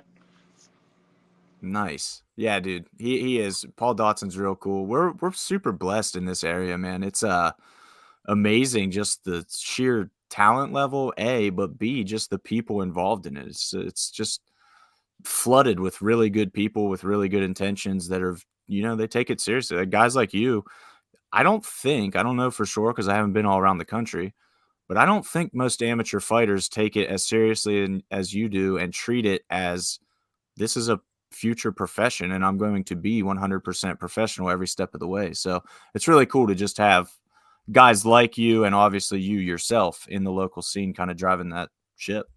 Yeah, that's awesome. I really appreciate that. And that's one of the biggest goals is just to, because I'm representing more than myself. Like I said it multiple times. I'm representing my team, my family, my town, and you gotta be a professional and a figurehead. And that's what I strive for every day.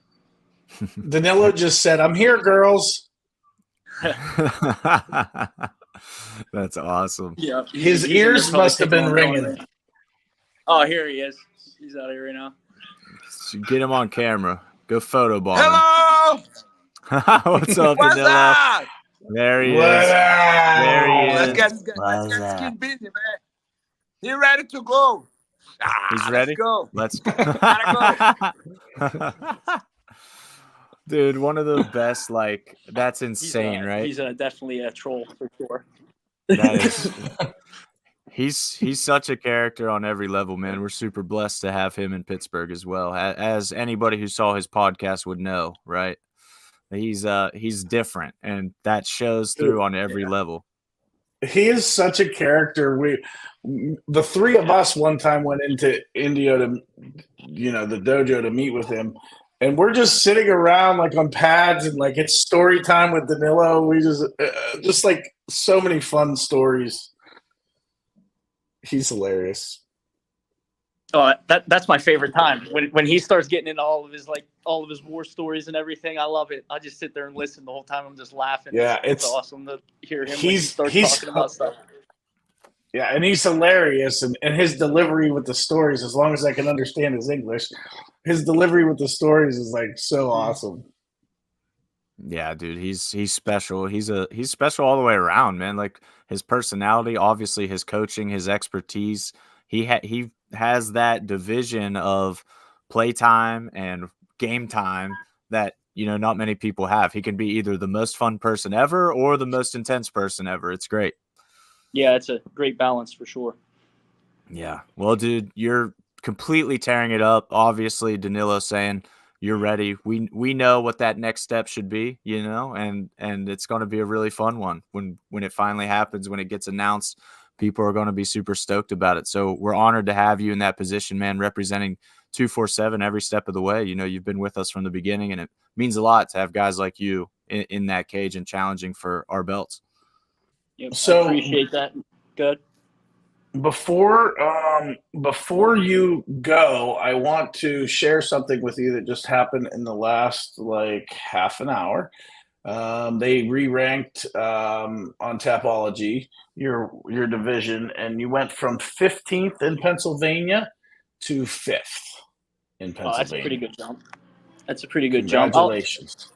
Thank you very much. Yeah, I would have been happy with anything in the top 10, but yeah, that's great. I didn't expect to get ranked that high. That's awesome.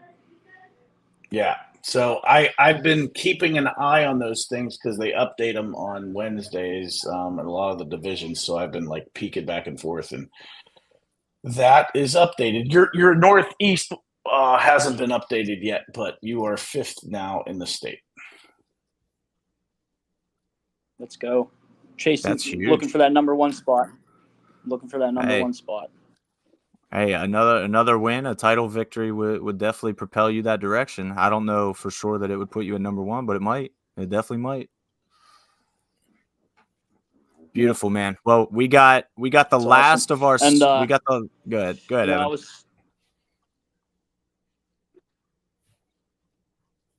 Evan.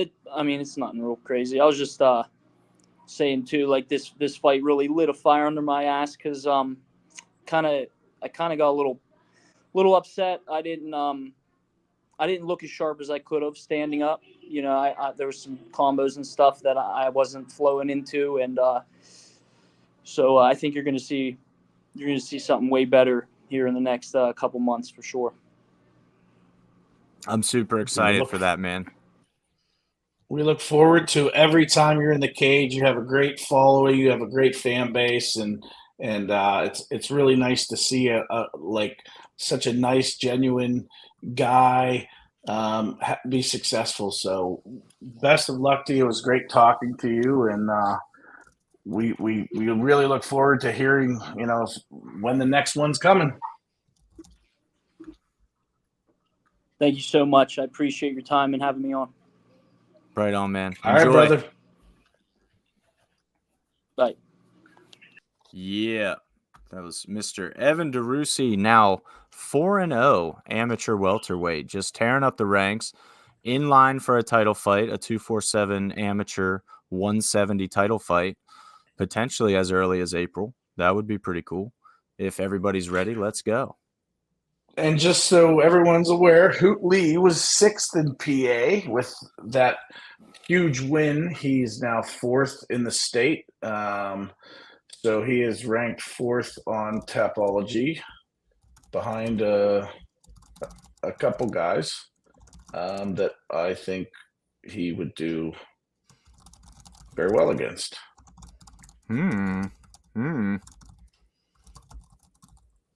Yeah, I noticed that Hoot was still ranked in the top 10, and I think he's ahead of Evan for 170 for the welterweight amateurs.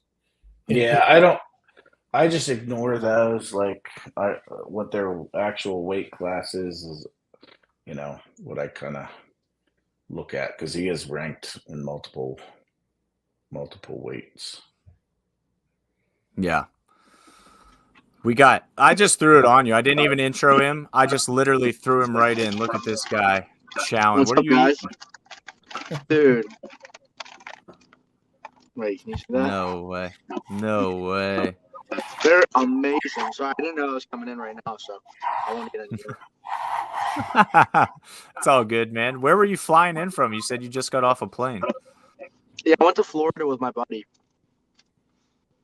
Was that a post-fight celebration, or was it just a vacation you had planned?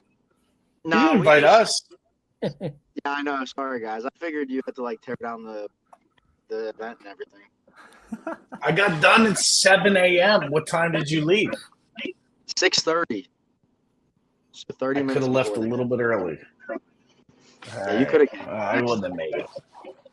But no, we had it planned because I was telling Luke, the lead up for this one was brutal. So many different things happened, and I was on the strictest diet from January 1st all the way up until the fight of and I'm such a foodie, so I was literally at the gym running 5 miles every single night, and then sometimes the next morning too. So I was like, you know what, I'm just gonna plan a vacation, because I'll you know how it is, whenever you do anything like this, you're I'm gonna make sure I enjoy life after, and then after the event happens, you just sit at home for a day, watch a movie, and then you get right back to it. So I was I'm gonna just schedule a flight and a vacation for 3 days. That way I can't get out of it. Well done. Way to prioritize enjoying life. Absolutely. That's all Hunter does. Yeah, and that's it. Hunter, you probably need a vacation, because I bothered Hunter so many times before this fight. So thank you, Hunter. Dude, of course, man. That's fight week. That's our job, man. I love it. I really do love it. As much as fight week is the craziest time of our lives, it's also the most exciting time, man. The rush of fight night and putting on an event, it's really special, man. It's cool. Especially when we got fights like yours versus Chance Below, dude. Come on. How crazy was that? Yeah, Chance is a dog. He's tough. What'd you expect going in? I have a feeling, just guessing, submitting him off your back was not high on the list of things you thought was going to happen. No. And that's the thing, too. That's like, everyone's talking about it, but like, I don't consider that like, because he was tired. I mean, we were both exhausted, and I had just hit him on the feet. So that wasn't, I think like by the time we got to the ground after the striking exchange, I think that was like that was like 10% of what he could do on the ground. So like, I'm still a white belt and I deserve to be a white belt. Trust me. Like, I don't consistently show up to the gi. Like, I'll take boxing and kickboxing way more than I take gi. So I'm definitely not anymore. Like, I'm ranked correctly, and I just think I had a good opportunity based on an MMA situation. You know what I mean? Your modesty is overwhelming there, Craig. That's just true, though. That's like, in my opinion, I don't know. I just like to call it how it is.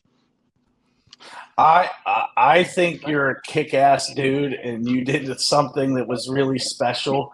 And like, I literally like called you. I don't know. I didn't know you were on vacation, or I wouldn't have called you. But No, that's fine.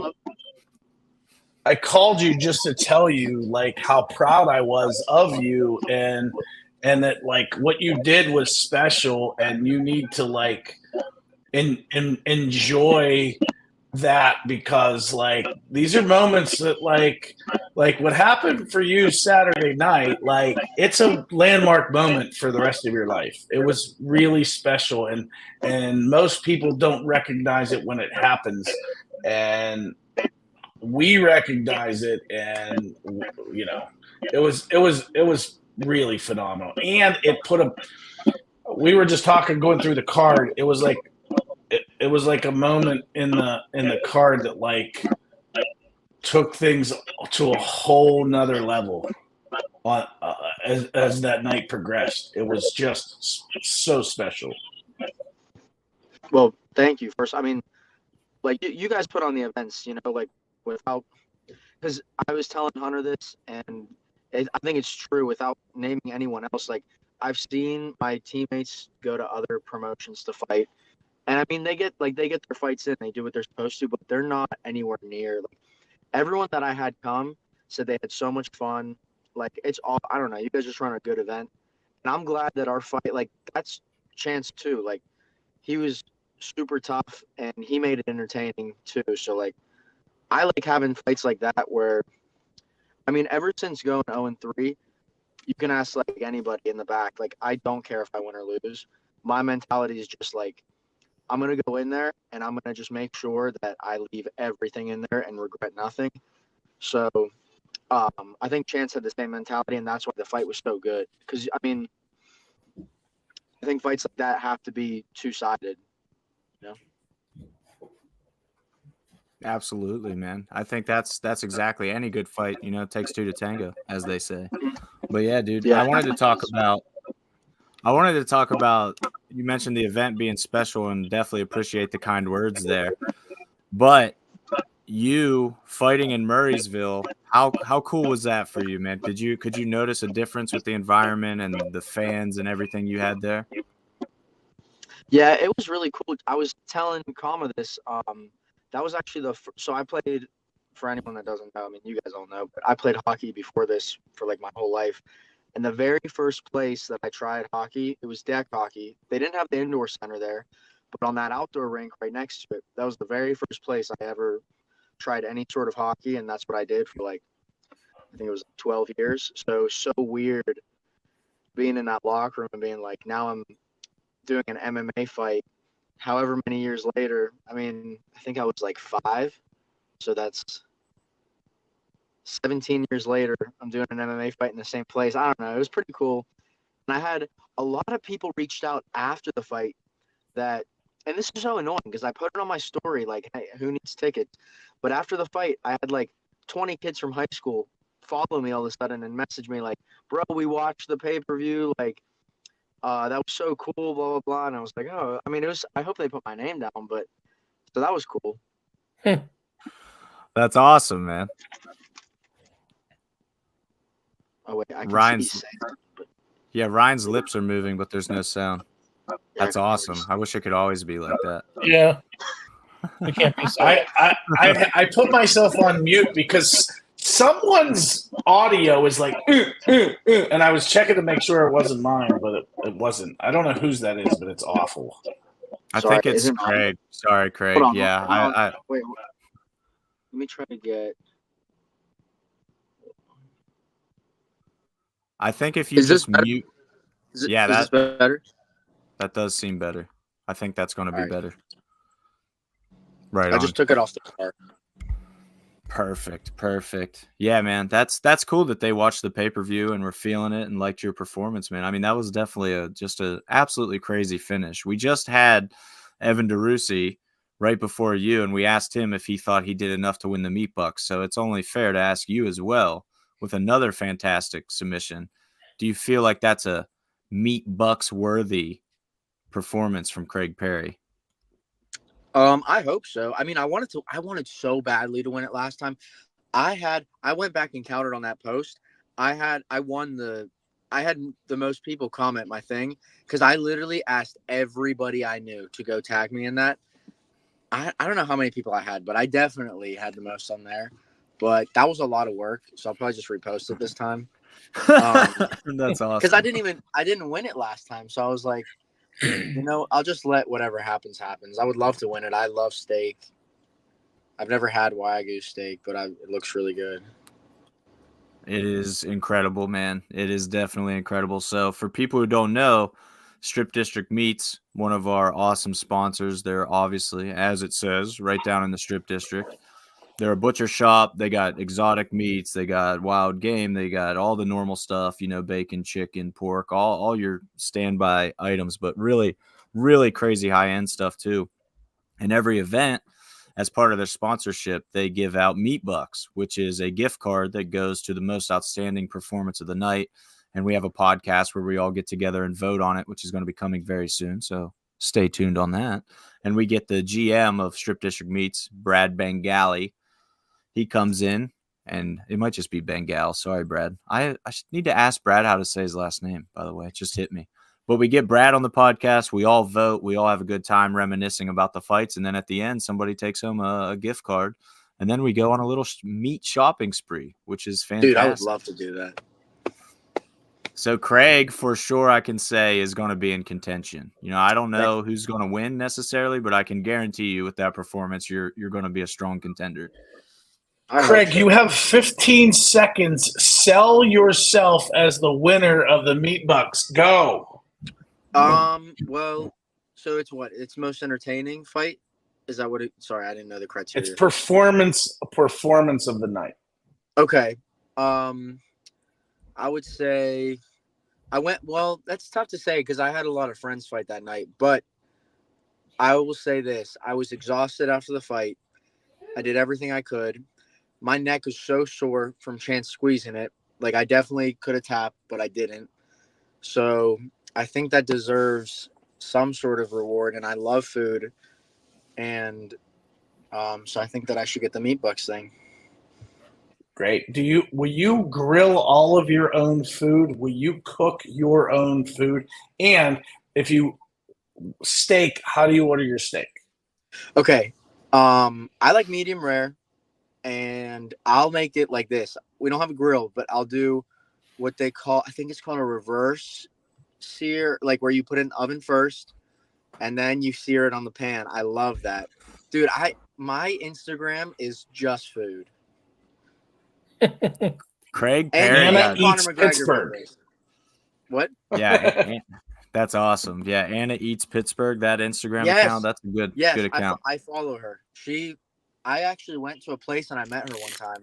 Like, not on purpose. Like, she was just at the place. She's like Sure, you're awesome, an Anna Eats Pittsburgh stalker. No, she's like a teacher. She was just it was like a boba place or something no, I think it was that all-you-can-eat sushi place in Robinson. I don't know. Oh, yeah. It was cool, though. That's sick, dude. That's a cool experience for sure. Mm-hmm. Heck yeah, man. Well, like I said, we're going to have the Meat Bucks vote soon. And like I said, I guarantee you're going to be a strong contender in that, man. I appreciate you jumping on first off for this podcast, but man, just your whole career progression, I think, is going to be really inspiring for people. You know, a lot of amateurs that maybe get off to a rough start in their career can see that you can turn it around, you can make progress, and especially at amateur, it's about that experience and getting better. And man, you're just each time out, you're just showing that and showing that and showing that. So it's really cool from our perspective to watch this play out. Yeah, thank you. No, I appreciate it for real. Like I said to Ryan on the phone, like you guys never, like whatever I need, you guys always responded when I was 0-1, 0-2, 0-3. Like you guys always stuck with me, so I appreciate it. I only plan on fighting for you guys, so I hope it stays that way. But and yeah, I mean, like that, like you said, like it's about experience. Like I could literally lose 10 fights in a row and I would not stop. As long as I didn't, if I got to the point where I'm like, I'm getting scared to go in there and I'm regretting going in there, then I'll stop. But I mean, like you said, it's about experience. And then when you go pro, then that's when you can dig yourself a hole. But for now, it's just get in there, make it entertaining, and don't have any regrets. Craig, we think you have a great future, and we really love seeing your progression and your development and doing things that are like, you know, when you got your first win, you had you know, you kind of grappled with someone who should be more experienced grappling, and then to see you get a submission against a brown belt, like, dude, you're doing things that are so cool and so awesome, and we're happy to be a part of your journey, bro. Thank you, guys. You guys are the best. Means a lot, man. Thank you for being a part of it, like Ryan said, dude. And get home safely, most importantly, in the car. Get home safely, bro. Yeah. I'm actually going to get dinner with Eddie real quick, but then I'll get home safe. Nice, man. Well, tell Cowboy Eddie we said what's up, too. I know he'll be back stronger than ever. There's no doubt about that. So yes, get after it, man. Go get a medium rare steak for us. All right. Thank you, guys. Appreciate you. Yeah, dude. Later, man. All right. See you. All right, dude. See you. So I didn't want to put him on the spot because I know his head coach is in his home gym is important to him. But I wondered how much of an influence for that particular fight his second gym or where he was going to get additional training, how much that helped. And that was with Isaac Greeley and the Mat Factory. Yeah, Craig is interesting with that because he obviously his home base is the Academy in Kalma, like you said. He gets wrestling in at Mat Factory, like you said, and then he also goes to Stout every Saturday to work with Stout and that crew. So he gets all the looks there with kind of their sparring and their fight team sessions. So he's taking full advantage of what Pittsburgh has to offer for his development. And once again, it's very, very evident in his performances. So I think we only got, 2 fights left to talk about now, right? Because we kind of bounced around. Lucas talked about his win over Jake Zach. DeRusi talked about his win over Dan Walters. Is there any, like, sorry to go backwards, but, like, is there any other way to describe Craig Perry but, like, the sweetest kid there's ever been? No, he is. He like, just is. He's just such a sweetheart. He's just, like, I would love, like, I can't even imagine him, like, raising his voice in anger. He's just such a sweet kid. You just want to kiss him and hug him and hold him. Well, I wouldn't go that far, but he is a sweet kid. Yeah, you would. We believe you would. We have the text messages, bro. Don't worry. Between you and Lucas, or what? Nice. That's awesome. So we've got, ladies and gentlemen, 2 fights to wrap up this ridiculous card. As you can hear from the breakdowns, there was a lot of crazy action. Craig Perry can't really overstate a white belt submitting a brown belt off his back with the way he did with that triangle armbar. That was really crazy. But right after that fight, we rolled into Evan DeRusi versus Dan Walters, which we just talked to Evan about. So you guys know all about that fight. After that was a banger between Drew, the Lunatic Landefeld, and Timbo Slice, which I think before the fight on the pre-fight podcast, I said that was going to be my pick for fight of the night. and it's in the conversation for sure. I don't know that it would win fight of the night, but it did deliver the action that was promised from those two. They're known for all action all the time, and it was Super good. fun fight. Super fun fight. Drew came out on top with a nice submission in that one, so it was good to see Drew. Kind of the last two times he was in our cage weren't his best nights. He got submitted by Logan Fink and then lost at Sprawl in the Burgh 2 as well against Timbo Slice's teammate, Denny Bingaman. So I know that felt really good for Drew. I know Drew's been working extremely hard, and he got the bounce back he needed there against Timbo Slice to put himself back in that conversation, working back towards, he's messaged me. He wants to fight for a 247 title someday. So he's back on track, back on the winning track and working towards that goal. So that was good to see. And likewise, I've had messaging with Timbo, and he's just such a gamer. I kind of wanted to get a feel for him about like when he wanted to, like what his timing was like is he looking to get right back at it or want to take a little break? And he's looked like he's gonna be ready for June, and just such a gamer. He is the adopted son of Pittsburgh MMA. Like, I think he's developing such a respected type of fan base here that people just like seeing him fight. I know he sells shirts here, and it's pretty neat to see what he's kind of created himself here with being our adopted fighter. For sure. He's taken the opportunity and really run with it in Pittsburgh. Like you said, made himself kind of the adopted son. That's a good way to put it. When he's on a card, everybody knows him now. Like our core fan base they're all Timbo Slice fans. He's a 247 guy through and through.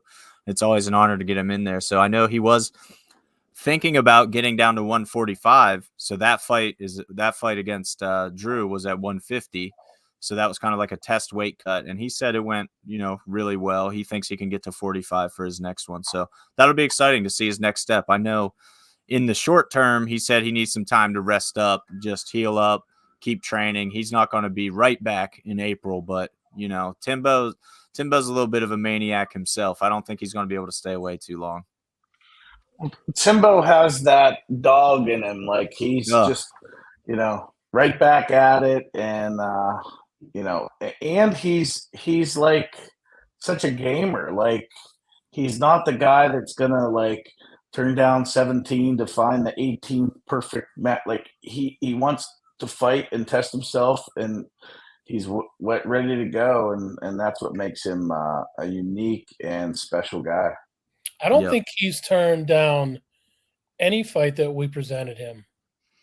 Fought Cowboy Eddie on short notice. Yeah. He hesitated. That was the closest he's come to turning it down. Well, but say the reason why he hesitated. Well, because it was out of his weight class, and it was short notice, and it was novice. Like every reason, it was novice, and it was novice, and he was eligible for. Basically, everything was not right for it, and he still did it because that's how he rolls. And that is freaking awesome. So, yeah, man, we're super honored for that as well. Anytime to get those two guys in our cage is something we're going to do, man. They're all action all the time, super fun fighters. That fight delivered when the pictures come out, which is going to be very, very soon, by the way, probably tomorrow. There are some of Drew Landefeld in there. He got a nasty cut on his face in that fight, and there are some really good portraits of Drew with just bleeding. You guys are going to like these. You violence lovers out there are going to love it. So after Drew and Timbo, they set the stage for the crazy title fight showdown, Clayton Hoot Lee versus Cowboy Eddie, which, we talked about pretty extensively with Hoot. That rolled into Lucas Siebert versus Jake Zach, which then rolled into the main event of the evening, Mateo Garner versus Bronco Busick. And Mateo was super hyped coming in, 3-0, undefeated pro. He has a fight with LFA scheduled for March. So he was planning to go back-to-back and planning to be 5-0 after that LFA fight and really put himself on that Contender Series radar, working towards the UFC like his teammate Dylan Budka. And Bronco Busick had other plans on Saturday, to say the least. It was a very impressive performance from Bronco in that one. 2-5 going in, but we had heard from so many people that he was refocused, rededicated. He was making it kind of a personal mission of his to get back the he had a terrible taste in his mouth from the last time he fought for us, where he got submitted by Justin Dorsey with literally 1 second left in the round, which was crazy in its own right. But he was super upset with that performance, wanted to prove himself, wanted to prove that he was better than that. And man, did he do that. Submitted Mateo Garner with a nasty anaconda choke in the first round. Looked like rewatching the fight, I'm pretty sure Bronco stung Mateo on the feet, which I think Mateo was still a little dazed whenever he locked in that choke, which just made the finish that much sweeter for Bronco. But man, just what a performance and what a great guy. Bronco is an incredible person. I always like working with him. He's just got a really good attitude, really genuine, humble guy. He's the man. So it was cool to see him get a win. Definitely a little on the flip side, there's always something a little bittersweet about another local guy working his way up like Mateo. Had a big crowd there. Mateo's been really good to us and loving everything we do. So having him go 4-0 and then win an LFA 5-0, that would have been awesome to see too. But that now becomes part of the journey for him. He's got to bounce back from this defeat and continue on with his career. These are the moments that you see if this is a bump in the road or if this changes your trajectory. And so Mateo's really got to make sure he rights the ship and stays focused and rededicates the focus. I'm not saying there was a lack of. I'm just saying you got to make sure your focus is where you need it to be. And from Bronco's perspective, taking a look at the fight, there wasn't a moment in that fight that Bronco didn't look like the better fighter that night. And that's the really impressive part is it wasn't like Bronco caught him. Bronco was on fire. And he was it was pure, like he looked really good. And so whether that means he got the final, like, he can now retire. Like it could be that, like he can now retire and feel good about it, or he wants to continue. He still has that fire in him. Whatever it is, it's all good things for the Busick on the Busick side. It gives him the freedom to decide, like, is it time to hook him up, or do I still have that fire and still want to compete? Yep. We got Cody Sable in the comments on Instagram. He simply said, hi. Hi, Cody Sable. What's up, dude? If you guys aren't familiar with Cody Sable, you absolutely have to check out his profile, Cody Sable Art. One of the best artists in Pittsburgh and one of the best dudes in Pittsburgh. He's flat out the man. If you're not on board with Cody Sable, you're doing it all wrong. Cody Sable Art is the Instagram. It's pretty special. Cody's pretty special, and I've spent some pretty special moments with him, laughing and having fun, and he's cool. The best endorsement ever. Yeah. Wow. He's cool. I laugh with him. Yeah, he's pretty cool, man. That fight card, Brawl in the Burgh 20, was pretty cool too, guys. So that is every fight that was on the card. We just went through them all. We would love to know you guys' pick for Fight of the Nights. We'll have a Meat Bucks post coming out where you can vote on your performance of the night. So keep an eye out for that. Hook somebody up with some Strip District meats. Hunter, do you want to recap the special announcements too? Oh, sorry, Jim. Did you say you guys is? I may have. I may have. Was it I hope it was at least like an apostrophe situation, and I didn't just say the right way. That's the right way to say it. I just wanted to make sure. That is 100% correct. You guys is. But yeah, dude, we had two really special announcements on this. I'll pull up the poster again. The BitB20 poster, April 20th at the Hollywood Casino at the Meadows, is going to feature these three guys on the fight card at the top. As you know, Kama, the Death Star worthy, coming back, unretiring. He's like you were just saying about Bronco. Kama just discovered he's still got that fire in him, and he's ready to prove it. Ethan Goss on the right there, is going to be defending his featherweight title. And Justin Patton on the left there is returning for a huge fight of his own, keeps his momentum rolling. It's going to be a fantastic night of fights and so many more to come. Secondly, also on April 20th, we're going to induct the Yinzer boxing legend himself, Chris Williams, to the 247 Hall of Fame. He's going to join Isaac Greeley as the second inductee of the 247 Hall of Fame. So Chris has done so much for Pittsburgh MMA and the fighters of Pittsburgh that it only felt right to have him follow up Isaac to get in there. So the 247 Hall of Fame is going to expand to 2 people on April 20th, and it's going to be Chris Williams' night. So cool. So exciting. April 20th is going to be a special night. Like, if you enjoyed February's card, there's very good reason for that.